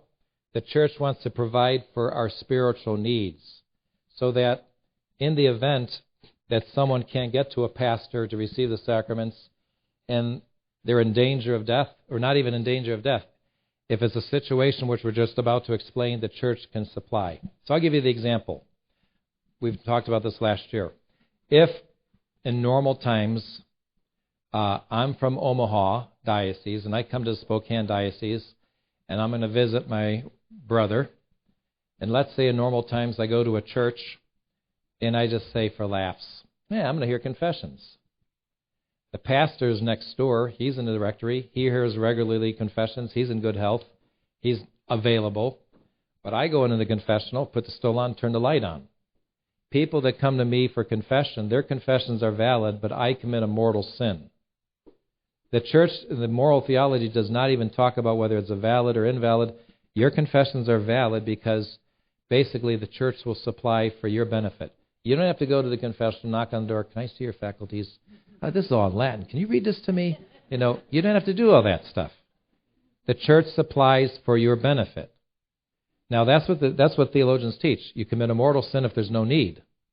But let's say hypothetically same situation. I come up here, or there's too many churches here. Let's say I go visit, or I'm going to go on a fishing trip up in Alaska.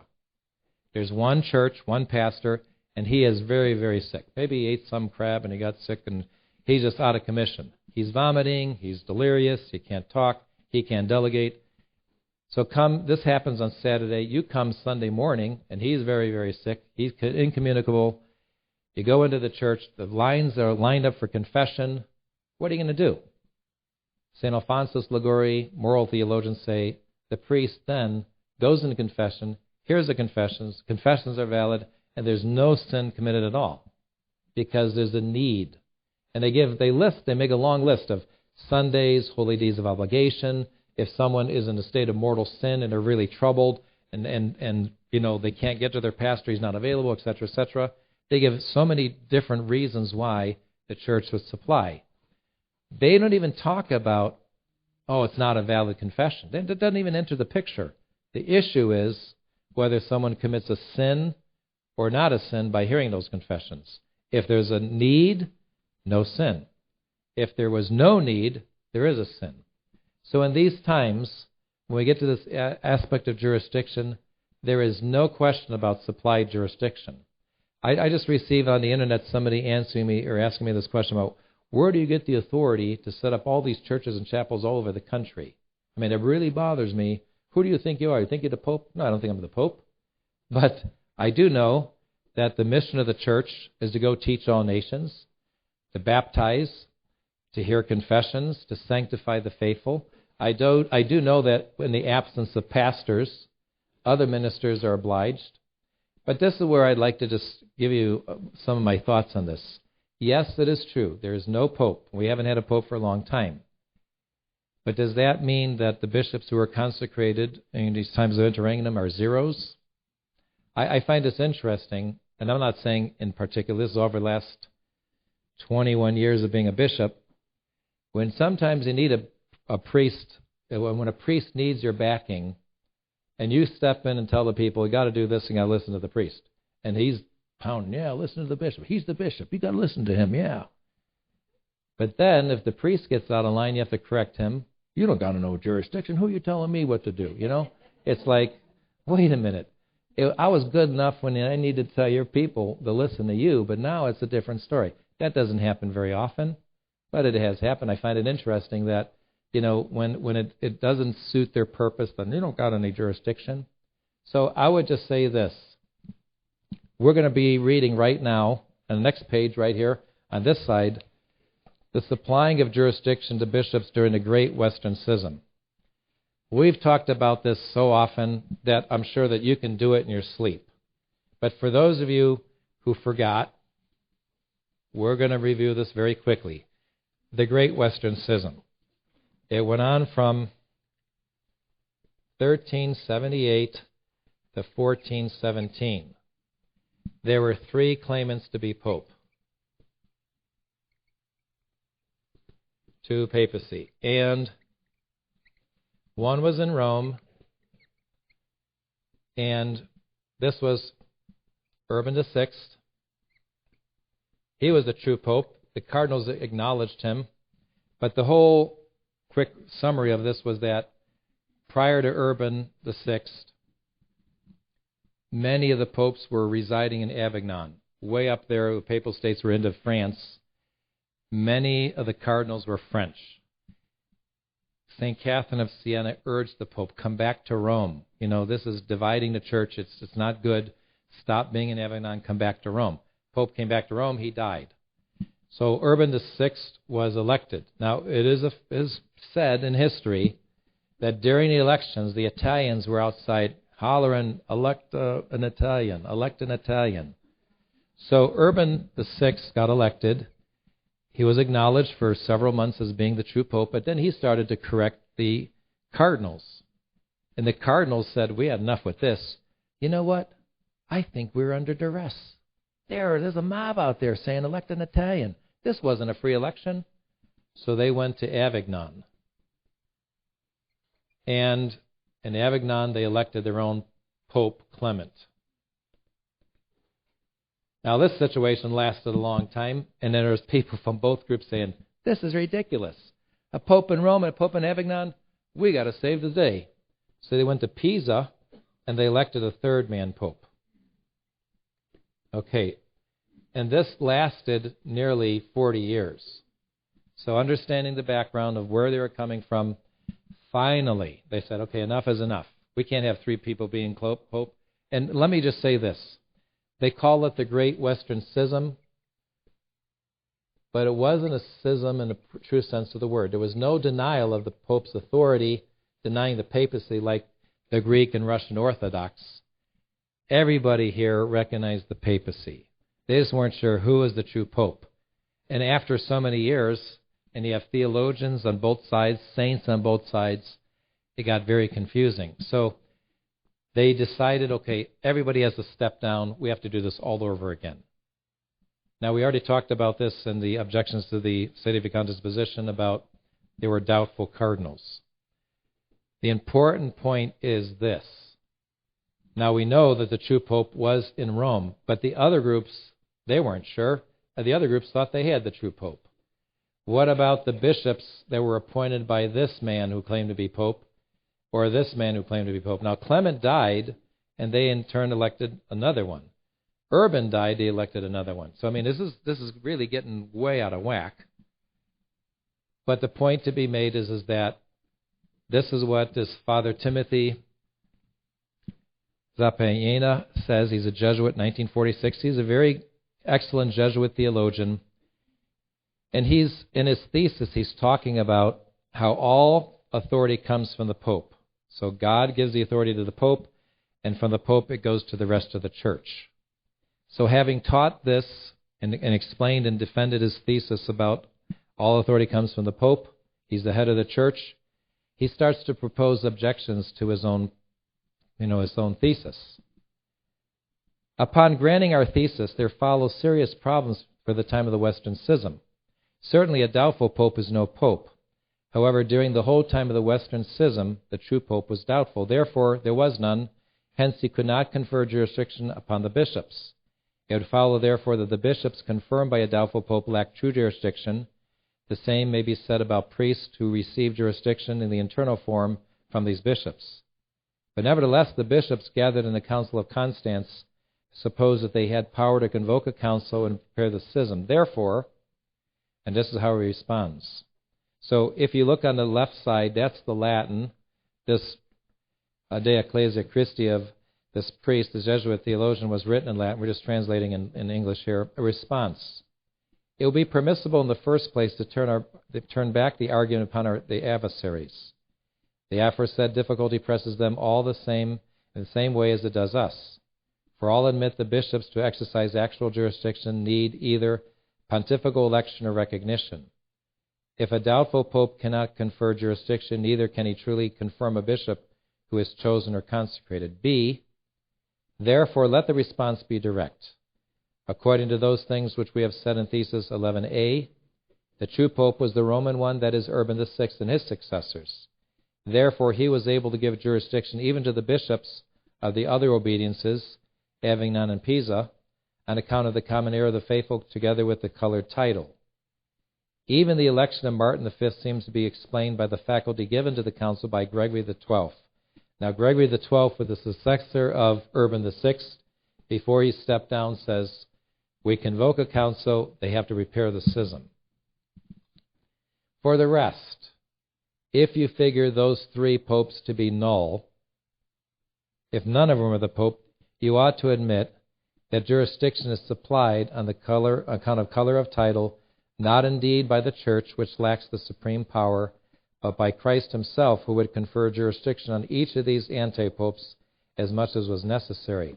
So when we use the term anti-pope here, not in the sense we talk about today of heretics, in the sense of the politics of Rome, Avignon, Pisa, and men not being sure who the true pope was. No denial of the papacy, no matter of heresy. All these people were Catholic. They just weren't sure who the pope was.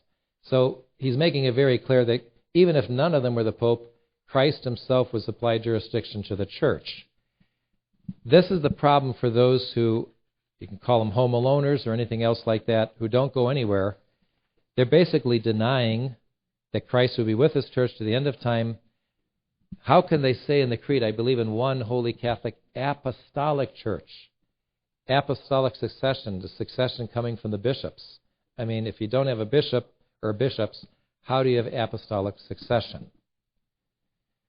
Okay, so we kind of explained this in the commentary. There's one other issue, and that is what they call the color of title, an appearance of someone giving you jurisdiction. That was in the old code. The new code of canon law says it's no matter how it's created, the Church supplies jurisdiction for the benefit of the people. I'd like to just conclude one last thing, and that is with regard to this whole issue of the situation of the Church today. I think the bottom line we all need to keep in mind is this. We have to go by what is certain. We know for certain that Christ founded the Church. He's going to be with the Church to the end of time. We know the Church is infallible. We know the Church cannot contradict itself. When we say we belong to the one Holy Catholic Apostolic Church, oneness means oneness of faith. And the beautiful thing about being a Catholic is I can point to Pope Clement I in 90 A.D. I can point to Pope Damasus I in 382. I can point to the Pope in this era and that era. I can point to the Pope, the councils of the Church for nearly 2,000 years. That's my faith. I can point to any one of the popes and councils and say, that's what I believe. Can anybody do that now with these modern Vatican II popes? You can't. They've broken with the faith. They have denied these teachings that the Church has held very clearly. And when we think of the apostasy, some people think, well, he has to have 666 on his forehead, or otherwise that's not very clear to me. The idea of worshiping with all the religions and all the churches and all the different denominations, that's apostasy. The idea that all these religions are pleasing to God, more or less good and praiseworthy, etc., condemned by the Church. So we have very clearly not only the issue of ecumenism, but also we have the issue of the validity of orders. The consecration of bishops having been invalidated, now we have a problem with these men are not ordaining priests to offer the holy sacrifice of the Mass. And you find it very interesting, within the past year, Benedict XVI, now that there's been a lot of time gone down, now we can straighten out the words of consecration. We've been using the words for you and for all men for the last 40-something years. Now we're going to go back to you and for many. But, sorry, too little, too late. But I also read something very interesting. I'd like to share this with you. There's a very, very serious website in Germany, and the title of it is the title that Benedict XVI gave to his decree on granting a more liberal permission for the use of the Latin Mass. What they're saying in here, in this website, is that this is based on very, very strong evidence that what the plan is now is that within the next year, 2013, they're going to take elements from the Novus Ordo and insert them into the 1962 Latin Mass. So what they did this past year was took elements from the 62 Latin Mass, introduced them into the Novus Ordo, such as the Lord be with you and with your spirit, and for you and for many, and a couple of other minor adjustments. But then they're going to take Novus Ordo things like the prefaces that are used in the Novus Ordo, and they're going to insert them into the Latin Mass, plus they're going to allow the Latin Mass to be offered facing the people. And also that what they call the liturgy of the Word, what we would call the Mass of the Catechumen, the liturgy of the Word is going to be allowed to be in English, or the vernacular in the Latin Mass. So what they're doing is they're kind of taking this and taking that and bringing it together in a hybrid that's going to be part Novus Ordo, part Latin Mass. But, they're very clever about what they do. It's incremental. It doesn't happen all at once because people will be upset about it. I was telling the seminarians, I said, it's not funny, but it's interesting. You get some people who don't like what's going on. Oh, those altar girls, that really bothers me. I'm sick and tired of those girls up there, and there should be no girls in the sanctuary. If one more thing happens, I'm out of here. And then something else happens. Oh, that really bugs me. That drives me nuts. One more thing happens, I'm out of here. And then a year later, 2 years later, something else happens. It's not happening all at once. So if you've been on low heat in this pot, you're getting boiled, and it's just one more thing and I'll be out of this pot. And one more thing happens and no one goes anywhere. So what you have, there's been a few things that have come over here, but they're going to take a few things and put it over here, and you're going to basically have this conglomeration. So they're questioning whether even the 62 version will be even in existence, now not too near future. Very interesting times we live in.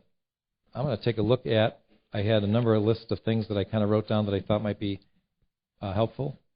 And as soon as I find those that are scanned very quickly.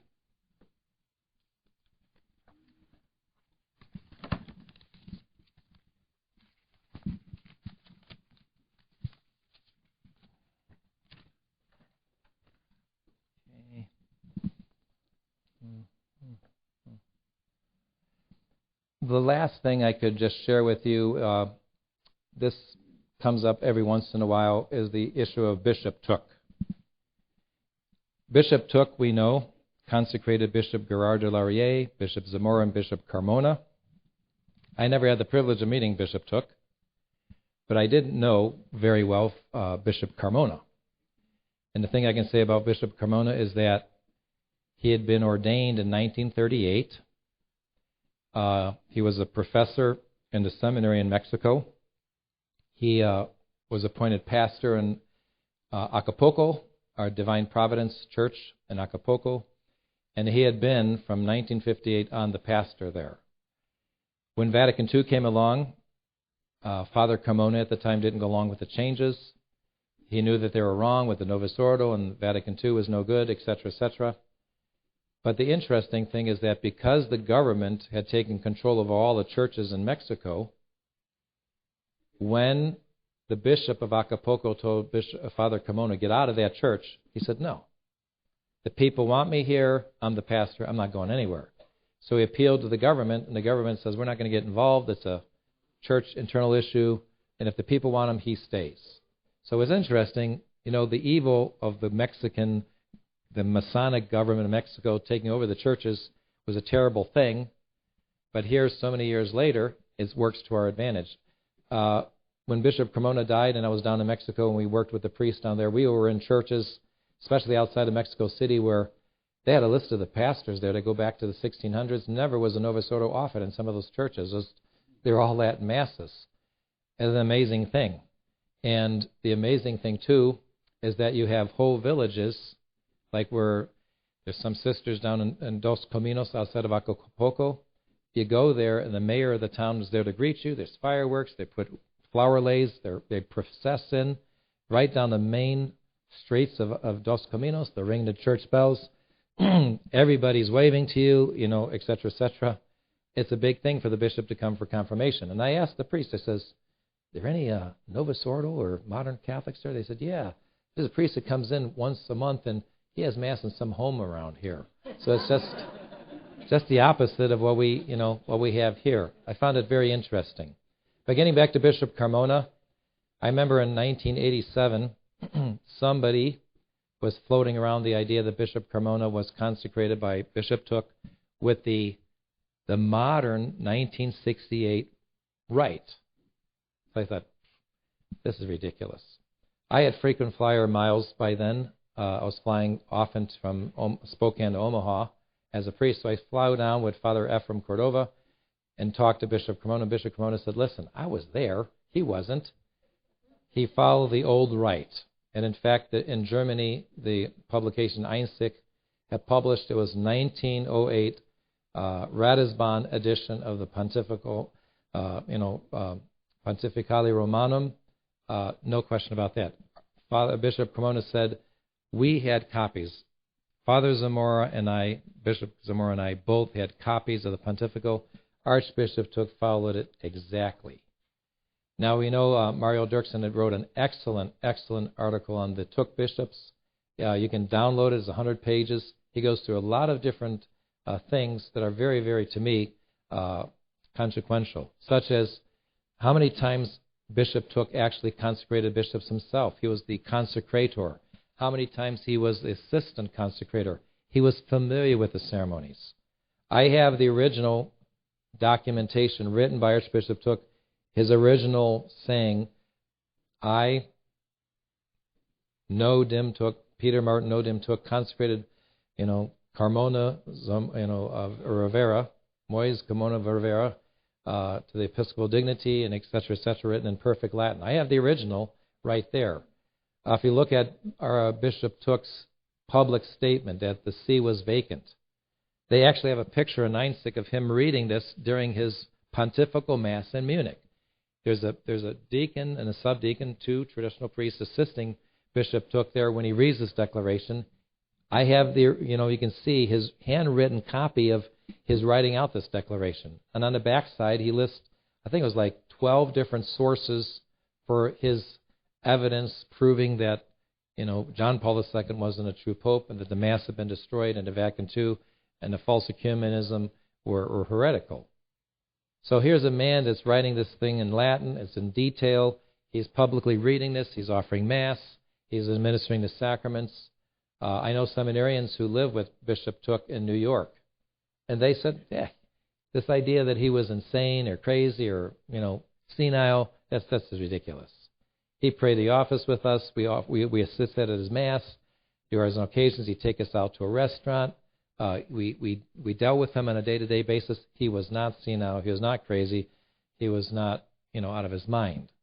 So the issue of questioning Archbishop or Bishop Took and questioning the Took bishops, it's just nonsense. Listen, you have been very patient to listen to me for such a long time. I'm sure your ears are melted. But we're supposed to have a question and answer period, and we can do that very quickly, but I don't even know where we're at in the schedule of the conference. Every year the bishop comes in, derails the conference schedule, and he leaves. So there ought to be a law against that. Williamson's letter, Christian Society.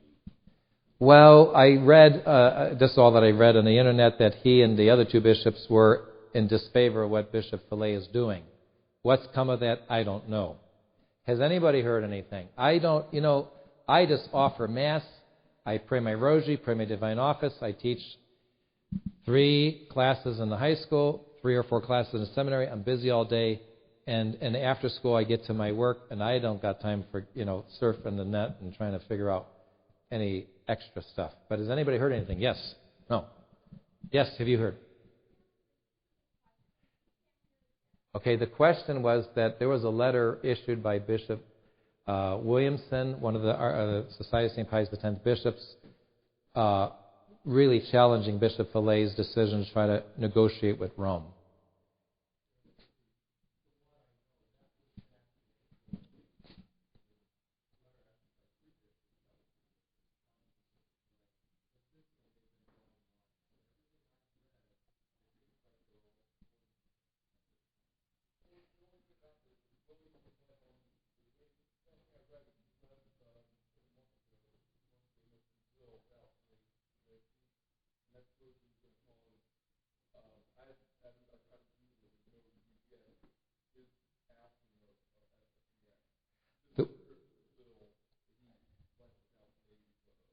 Yes, wasn't there some type of an election, and he was not allowed to participate in election or something with Bishop Fillet?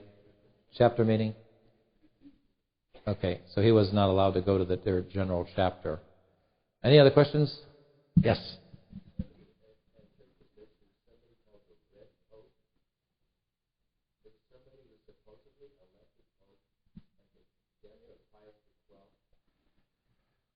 Okay, that's probably Cardinal Siri theory. But, well, this is what the story is, that in 1958, after the death of Pope Pius XII, that during the conclave, some white smoke went up, everyone cheered, and then they were told, no, there was no election. And then later on, Roncalli, John the 23rd, got elected. But there are some people who are trying to maintain that he was truly a pope, and that he elected cardinals, and that he was secretly pope. But that doesn't correspond to reality, because Cardinal Siri went back to Genoa, where he was the Cardinal Archbishop of Genoa, and he never claimed to be Pope and never did anything to exteriorly or manifestly say the elections of John the 23rd and Paul VI were invalid and he was supposedly a Pope. There's nothing to prove that. And do you want to get away from people that start to say, we have evidence? We'll show it. I've been waiting for this for a long time. There's a Gary Gouffre down in Texas who is maintaining this, and where's the evidence? Any other questions? Yes. I was just wondering, since we're a Fatima Conference. Yes. And then I know that some people are saying they heard it for the Fatima, the letter to be the third secret. Yes. To be given, and also praying for the conversion. The consecration. Of Russia, right. But we never mentioned that at our Fatima Conference. Well, I think we've touched upon it before. I would just briefly say that with regard to the third secret, I don't believe that whatever they've surfaced is the third secret. Because in 1960, that's the date Our Lady gave, to Lucia, she says then it'll be better known, or better understood. And John the 23rd put the kibosh on it. You're not going to know the third secret. And the very fact that right after that comes Vatican II and all these radical changes, to me, that indicates something. Also, our Blessed Mother's, saying that in Portugal the dogma of faith will always be preserved. That says something too. But this, whatever they publish about the third secret, supposedly this is being it, I'm thinking if this is all that it was, why did they reveal it in 1960? Because this doesn't say anything. I don't believe that that's a true, revelation, or it's not the true secret, third secret. On the other hand, the consecration, of Russia, our Blessed Mother was saying that if this were to happen, there would be world peace, etc., etc. What hasn't happened, and now we're at where we're at. We're in a situation where I think we're beyond that window of opportunity. Russia, was not converted. This idea of communism, collapsing. Putin, he's an old, KGB boy from way back. And if you talk to Father Alexander Krusov, he has 2 passports, one to leave the country, one to travel in the country. They got everything in place to keep everybody in check and keep tabs on everybody. Very interesting. This priest that we mentioned in the sermon this morning, this Father Budrus, he's from Lithuania, and he's a Novus Ordo priest. He was visited by some St. Pius X priests, and they were asking to have Mass in his parish. He said, I can't give you permission for that. And he called his bishop, and the bishop said, yes, that's okay. They're all right. So they kind of befriended him, and they taught him how to offer the Latin Mass. And I believe it was from these Society of St. Pius X priests that they said, when you go to the United States and visit Chicago, your relatives, there is a Lithuanian bishop there, a traditional bishop, and mentioned me. So that's why he called me up. Then I told Father Casimir, I said, if he's from Lithuania, you know more about Lithuania and the history and stuff than I do. I can eat Lithuanian food, I can cook Lithuanian food, I can sing Happy Birthday in Lithuanian, and that's about it. So Father Casimir came, we had a real nice visit with him. He knows exactly where we stand. We didn't allow him to have Mass because there's a problem with his validity of his ordination. He knows that. But at least we were able to give him some things to think about, etc. But he was saying how when he was in the seminary during the communist regime, and his attitude was better that we have Lithuanians in our seminary than Russians. And he said that it was very interesting because now on the internet, a lot of the information that was reported by spies or people monitoring who's who in Lithuania, a lot of that's now been published on the internet. And he said that he typed in his name. Now, he in the seminary was the director of the choir. So on the very day of Lithuania's, it's like their 4th of July, their National Independence Day, on that very day he had special songs and special things for the choir to sing, and that was reported to the KGB. Keep an eye on him because he's trying subtly to promote, the independence of Lithuania, etc. So he just found it as interesting.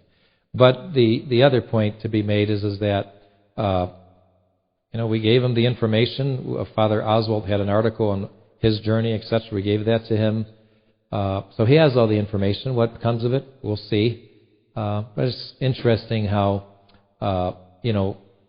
worldwide, the world is a very large place, a lot of people in it, but it's also a very small place, too. People know, especially with the internet now, people can just Google and come up with your name, and they can know all about you in just an instant. And like I say, the internet could be bad, it can also be good. We can also let people know who we are and what we're about, and people can find out about the traditional faith very easily. So I think it's a pretty good thing. So what was your question? Yes, about consecration of Russia. Yeah. I wanted to know why. They say it has not been done. Yeah, well, Pope Pius XII consecrated Russia and the world in general, but was it specifically according to what Our Lady asked for? I think Sister Lucia said no. Well, they say no because of the position we're in now, and these are the consequences. Right. Of which they say is probably what is contained in the third secret. Mm-hmm. Okay, so I just want to know why aren't we, since we're a Fatima Conference, praying for that to be accomplished. Well, you mean for Russia to be consecrated? Yes. Well, to be accomplished, we need a pope, right? And we don't got a pope. And that's what we're talking about now. That first we have to recognize that Benedict XVI is not the pope. And we're not advocating election of a pope because, like I say, it has to be the universal church determining this. What we really need to do is work for unity. And that unity is by doing our very best to live our Catholic faith, maintain unity among our own priests, and then trying to, reach out and meet other priests and work together, But I think that will come in God's time, but not in our time. And there's people, unfortunately, who try to push God's time and try to take things in their own hands, just like they did at Pisa, and just make matters worse. And I don't know, the last count, there might be 6, 7, 8 people out there being pope. It's really sad, really, really sad. I got a letter from this gentleman, David Bowden. He's in Kansas. Anybody ever heard of David Bowden? Michael the First. There were 5 people electing him, his mom, his dad, and whatever. And it's really sad because you Google his name up, it comes up, and there's some, YouTube things. So they have the country road down in Kansas, gravel road, and it comes to this little house, and they're on the swing. On the porch is, the Pope, claiming to be Pope, and it's really embarrassing and just sad. Very, very sad. So those are the types of mistakes that are going to happen. And I'd also like to say there's so many things we can go through. There was a Father Sylvester Berry who wrote about the apocalypse. And in the chapter 12 on the apocalypse, he mentions this very thing, that Satan knows the havoc he can reap in the church with a long extended interregnum, and Satan's going to do all that he can to try to destroy the papacy. And without a pope, he knows the havoc he can reap, and that's exactly what's happening today. But he uses, Father Berry uses the chapter 12 and dissects it to show that this is pertaining to the papacy. Pretty interesting. And that book, I believe, is available. Commentary on the Apostasy, or on the Apocalypse, Commentary on the Apocalypse by Father Sylvester Berry. And if anybody of you ever read it or seen it, it's very, very interesting, very enlightening. Any other questions here? Yes, sir. What's your name? I don't believe I might have met you before.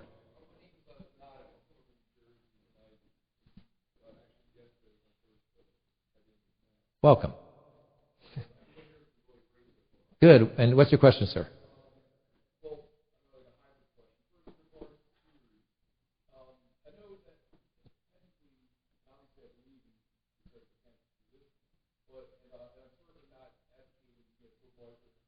Right.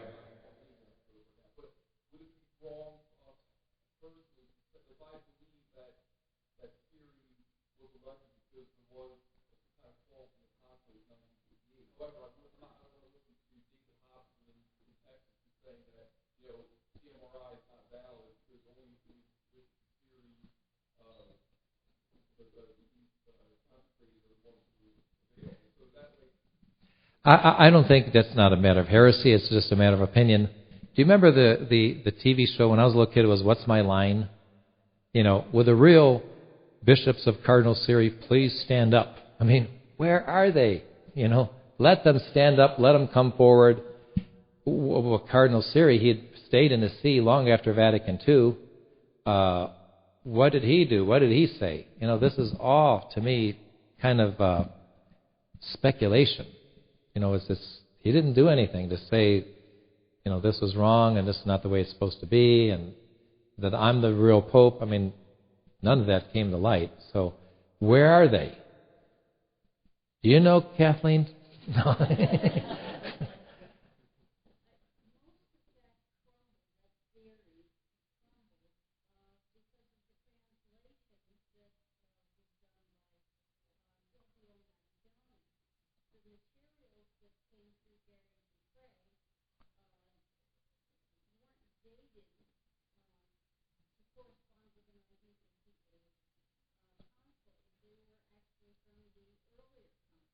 Yeah, but I would say this.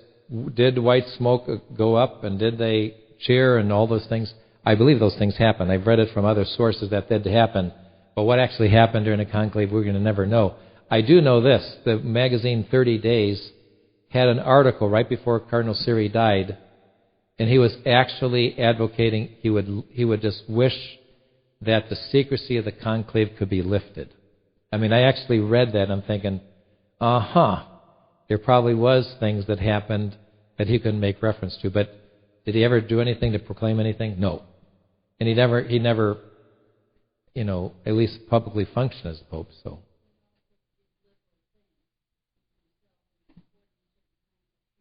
Mm-hmm.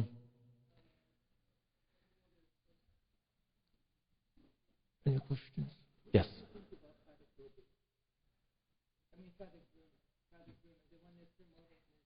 Now, this question had come up at least 15 years ago, and I said, well, he was ordained in the Novus Ordo Church. But then somebody said, but he was secretly ordained by a traditional bishop. But I don't know that. Do I think that he loves Our Lady and tries to promote Our Lady of Fatima? Yes. But I've seen, in his Fatima Crusader, they're trying to get Benedict XVI to consecrate Russia. You're barking up the wrong tree. I mean, that's just not going to get you anywhere. They tried to do this. I actually saw pictures of it during a papal audience, a quote-unquote papal audience with John Paul II. There's women from the Fatima Crusader with signs, please, Holy Father, consecrate Russia. And these women are crying, and they're crying and trying to show him the picture. And he's like, oh, yes. He just goes right through the line. Nothing's done. So, I mean, do they promote Our Lady of Fatima? Yes, and that's good. But, the idea of pointing to the Novus Ordo Church as the answer, somehow the solution, and that's just going the wrong direction there. I recently received a Soul magazine as a Blue Army, Blue Army of Our Lady, and it was kind of sad because here they're promoting Our Lady and a message of Fatima, and the pictures, some of these women in the pictures are like so immodest. I'm just thinking, that's one of the things Our Lady said at Fatima. How can you even imagine to show these pictures, in this magazine for Our Lady of Fatima, and there's such immodesty in here? It's just sad. Very sad. Yes, sir.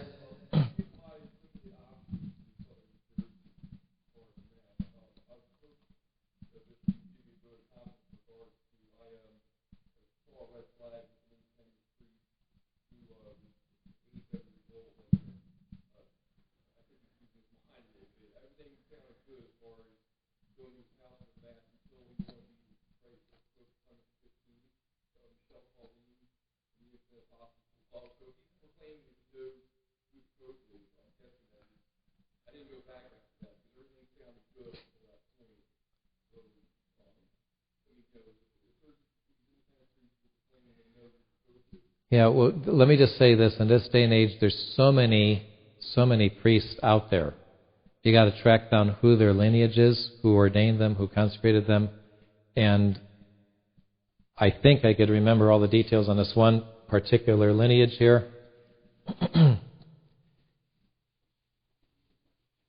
There was a person by the name of Gaston Lopez who was consecrated by a mamistra, and mamistra was consecrated by a fellow by the name of Saleh. There was doubts about Saleh, and because of that,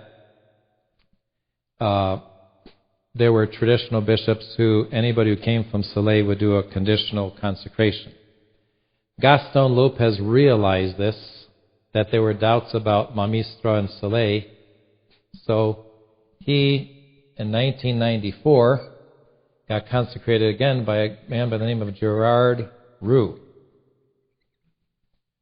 Gerard Roux claimed to have been ordained and consecrated by Archbishop Took in I think it was Leona, Italy, in April of 1981, something like this.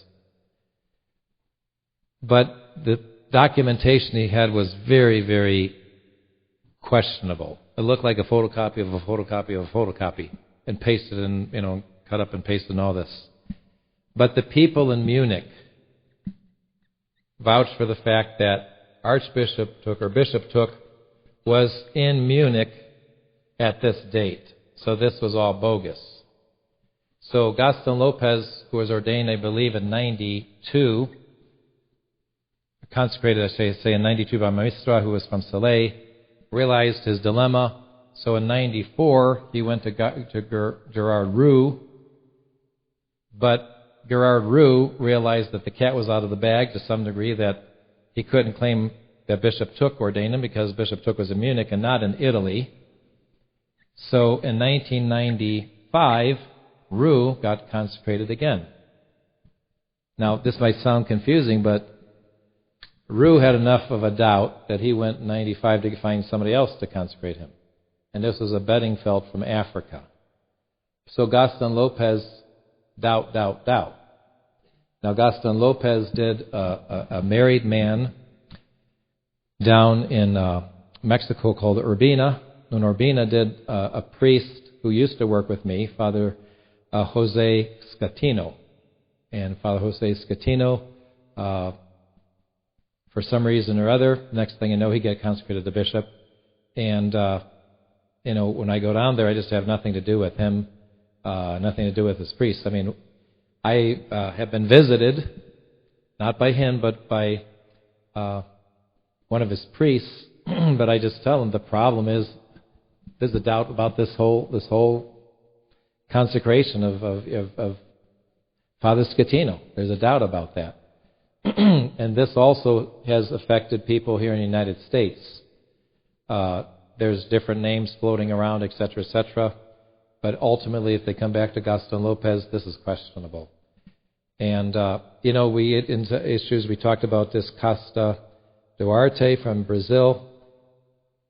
Maybe in the very beginning, when he left the church, and he was a true Catholic bishop under Pius XII, and he left, maybe in the beginning, things were done maybe with carefulness, but it's gotten so, spread out that when you have a man from the United States goes and gets ordained and consecrated in 1 week and didn't go through a full seminary training, and they're just laying hands so indiscriminately on everybody and anybody, I don't want to be associated with that, and I'm not going to recommend anybody in any way, shape, or form being involved with that. It's just, you want to stay away from that altogether. So, but listen, as our Lord said, he who is without sin, let him cast the first stone.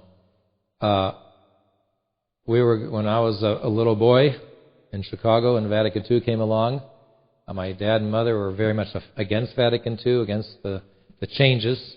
We started going to Latin Mass in like 70, 71, and we went to a priest, Father Leonard McNamara, up in the north side of Chicago. We went to the Byzantine Rite in the south side of Chicago. There's a Byzantine Catholic Rite, Ukrainian Rite priest there, older priest.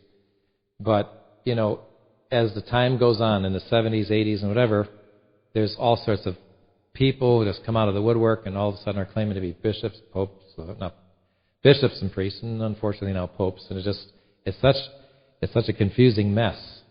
And so when you think of everything that's going on in the modern church, and then we add to the fact that there's confusion amongst the traditionalists, it makes Jesus' words, "Think ye when the Son of Man comes, you're going to find faith on the earth." I mean, it's trying. For me, I know what the Catholic faith teaches, and I firmly believe it. And there's a lot of human elements out there, a lot of human weaknesses, etc., but I'm not going to let the devil get in my head and say, the church is gone. The devil can tempt me and say, well, this is a mess. And I see it a lot more often because I travel a lot and I hear a lot, and there's many things that I know that many lay people don't know, but these are things that I know. Even despite all these human weaknesses, the work of the church is still, the mission of the church is still being accomplished. I'm amazed at, people, like we mentioned at the beginning of our talk, people being converted right out of the blue. I mean, just how in the world they could have found the traditional faith in these times is amazing. To me, it's a miracle.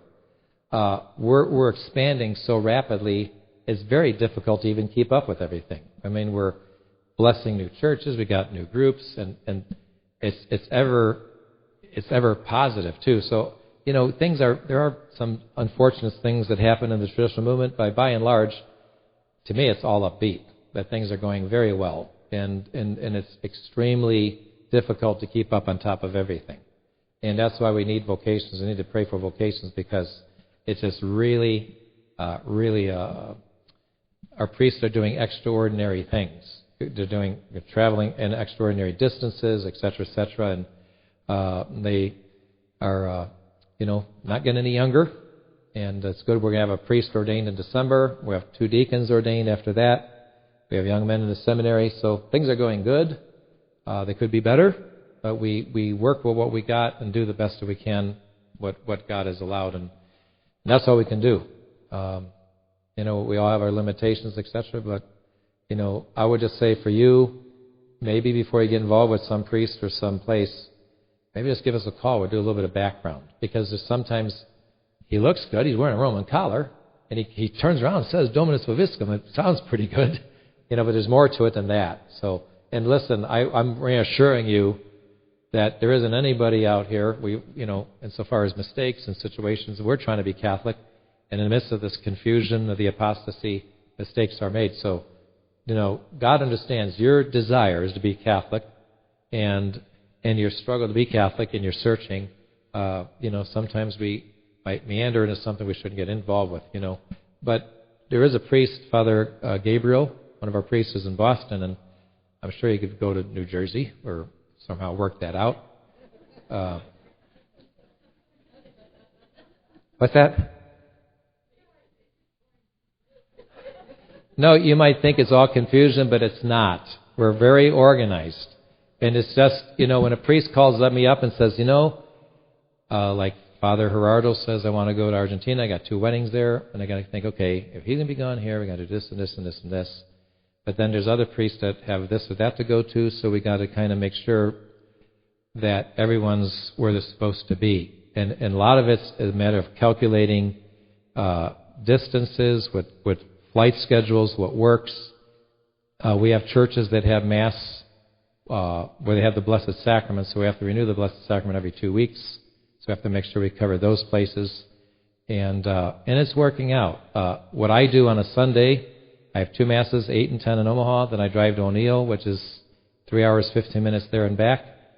I can't do anything more on Sunday, but we have a new group in Wisconsin. So on Saturdays, I drive 6 hours to Wisconsin, have Mass, and drive 6 hours back. But that's not every Saturday. It's every other Saturday.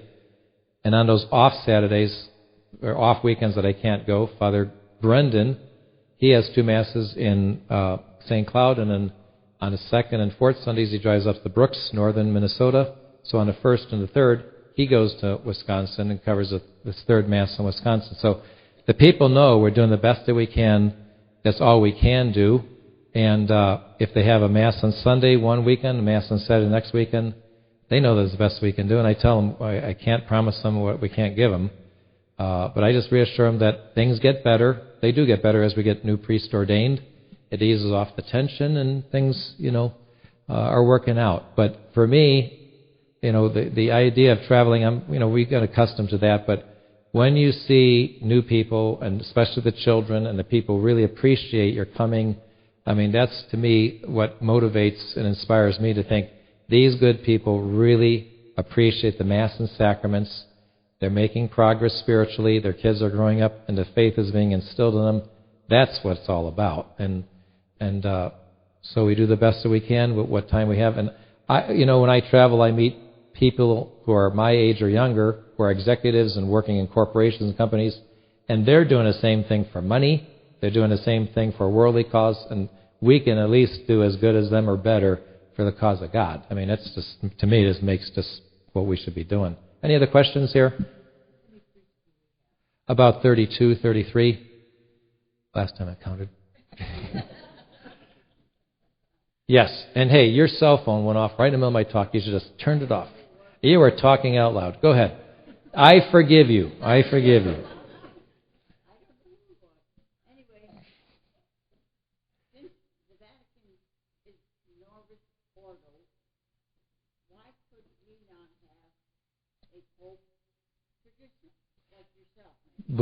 Because we have to have all the traditional Catholics throughout the world be participating in that, and that's not some small group try to save the day and rashly do something. I know, but it's not universal. Okay, any other questions here? Yes, Marilyn.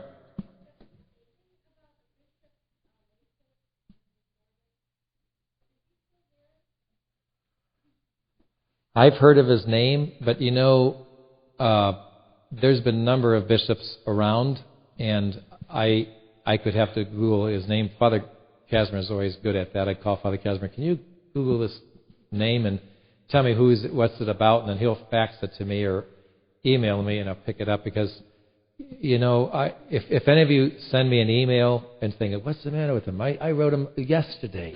It's like there's times in which I have so many emails to go through. It's like, it's very difficult. And so if my answer is yes, no, like Father Gabriel sent me a long letter, and I just answered, okay, and I sent it back to him. He knew what it meant, but it was like, it's as brief as I could. Okay, send. You want to check any errors on this? No, send, So briefer the better. But don't think I'm ignoring you. It's just I try to take the most important emergencies first, and other things I try to just cut through. But believe you me, I want to do all that I can, but there's people that send me books, videos, audio tapes. Oh, we've got to look at this, read that. And it's like, I'm just trying to survive. Mass, office, meditation, rosary, teach in the school, teach in a seminary, and do my mass circuits and try to keep everybody organized, and I'm just spent. And like I say, I was teasing about this when we asked for, if you can give a donation for these papers. There is no Episcopal Wildlife Management Fund. But God provides. So, any other questions? Otherwise, we give. Yes, CJ, right?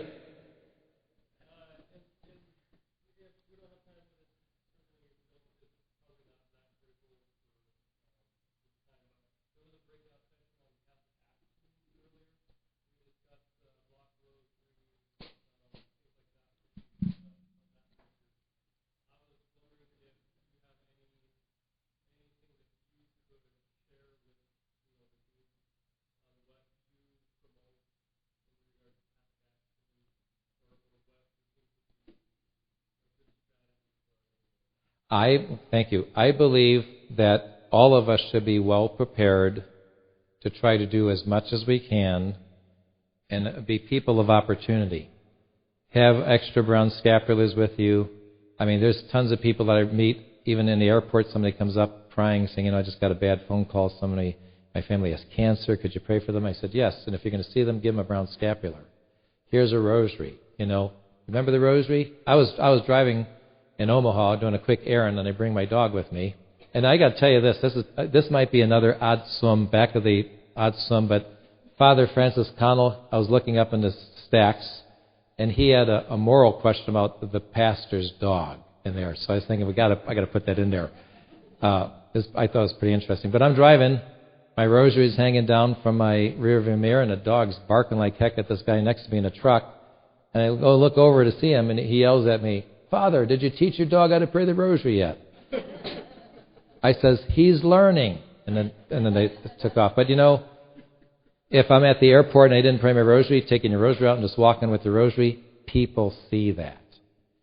Wearing your scapular, praying the rosary, having rosaries to pass out. When people ask you questions at work about things, about the faith, hand them things. There's some very, very good articles that you can get at the bookstore on explaining things that Catholics believe. There's a very, very excellent book written by this Father Conway on Catholic questions and answers.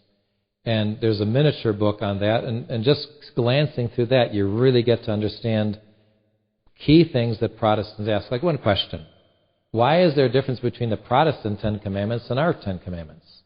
Have you ever noticed that the Protestants, their numbers are off? Our number system goes according to St. Augustine. And what St. Augustine did is he took the first commandment, I am the Lord thy God, thou shalt not have strange gods before me. And the next sentence is basically a follow-up of the first. Don't have any, graven images or whatever. Now we contain that in one commandment. The Protestants take that into two different commandments. Second commandment, don't have any grave images, so that then their second commandment, which is our second commandment, don't take God's name in vain, becomes their third commandment. Our third commandment about keeping holy the Lord's Day becomes their fourth commandment. Then at the end, now they're running out of time, but they take the ninth and 10th commandments, which are two specifically different sins, and combine it into one. Thou shalt not covet thy neighbor's goods, nor thy neighbor's wife. And that doesn't make any sense.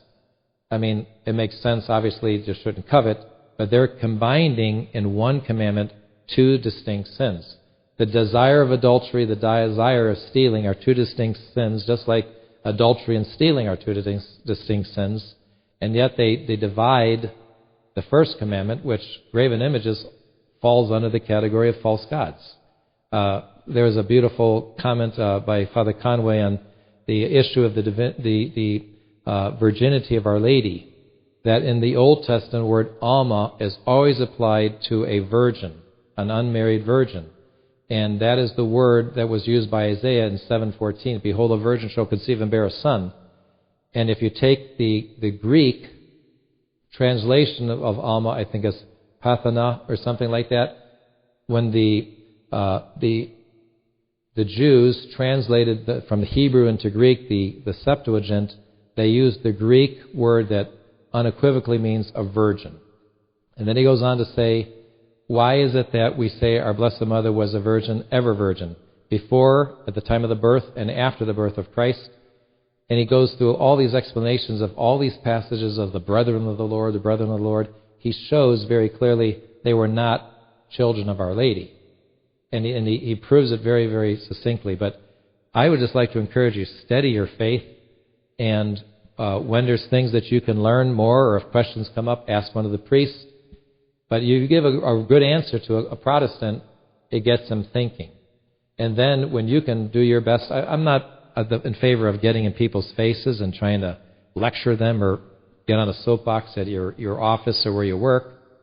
But there are opportunities when people ask questions, they know you're Catholic, answer them, and most importantly, pray for them, be a good example, and when they can, you try to exhort them to pray. Because once God's grace starts working, it's just a domino effect. And they go from one thing to another to another. It's amazing how people can, once God's grace gets into their heart, how quickly they can go from A to Z and be ready for conversion. It's just, like I say, an amazing thing. And that's God's grace. So that's, I think, what we should try to do is be active and zealous in promoting our Catholic faith. And I was going to say there was one, I try to stay awake when I drive. It's helpful, stay on the road. And after I pray my rosaries, I listen to the radio. And there was one speaker. He was a former congressman from California. And I was just amazed. He was taking Rush Limbaugh's place. But he started out his segment for Rush Limbaugh saying, I'd like to, first of all, congratulate my daughter on the birth of her new baby girl. Her name is Kateri, named after the Indian saint of the Mohawks, Kateri Tekakwitha. And then a little later on, he was saying, now, some people have talked about dividing California into two different states because it's so big and there's so many people. He says, I'd recommend, if they did, make Sacramento, named after the Blessed Sacrament, name that the capital. I mean, this man, in his own way, was just throwing out Catholic after Catholic after Catholic things. Do I agree with this guy? Is Bob something? Does anybody know who I'm talking about? Maybe Bob Dornan? Dornan, okay, Bob Dornan. But I was just amazed that, you're listening to something that's going nationwide, and this man is throwing out things that are Catholic. And so when we have the opportunity to do that, sometimes we can say things and tell people that we are Catholic.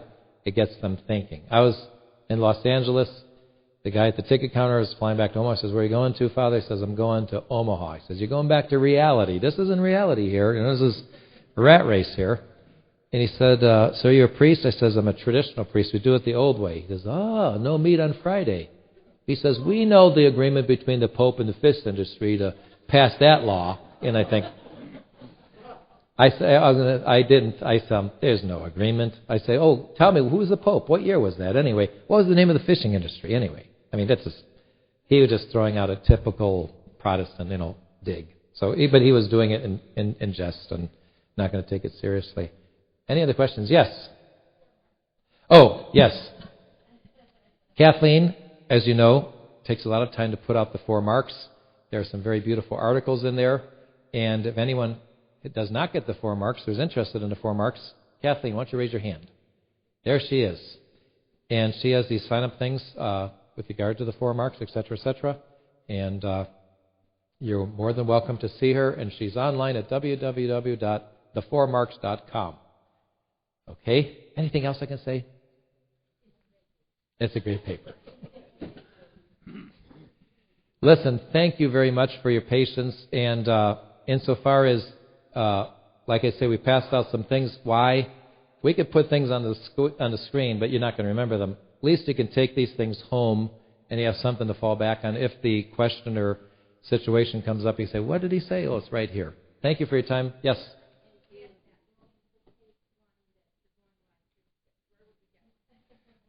This is right here, and Dr. Hush will be happy to we'll have one of his sisters photocopy this, okay? That's good. But like I say, this is one thing we didn't put in pamphlet form, but this was one question that just recently came up. Somebody just recently asked me about this. How can you be claiming jurisdiction over all these churches throughout the United States? And what about, this is very pertinent stuff here. So thank you for your time. If you want to kneel down and give you a blessing,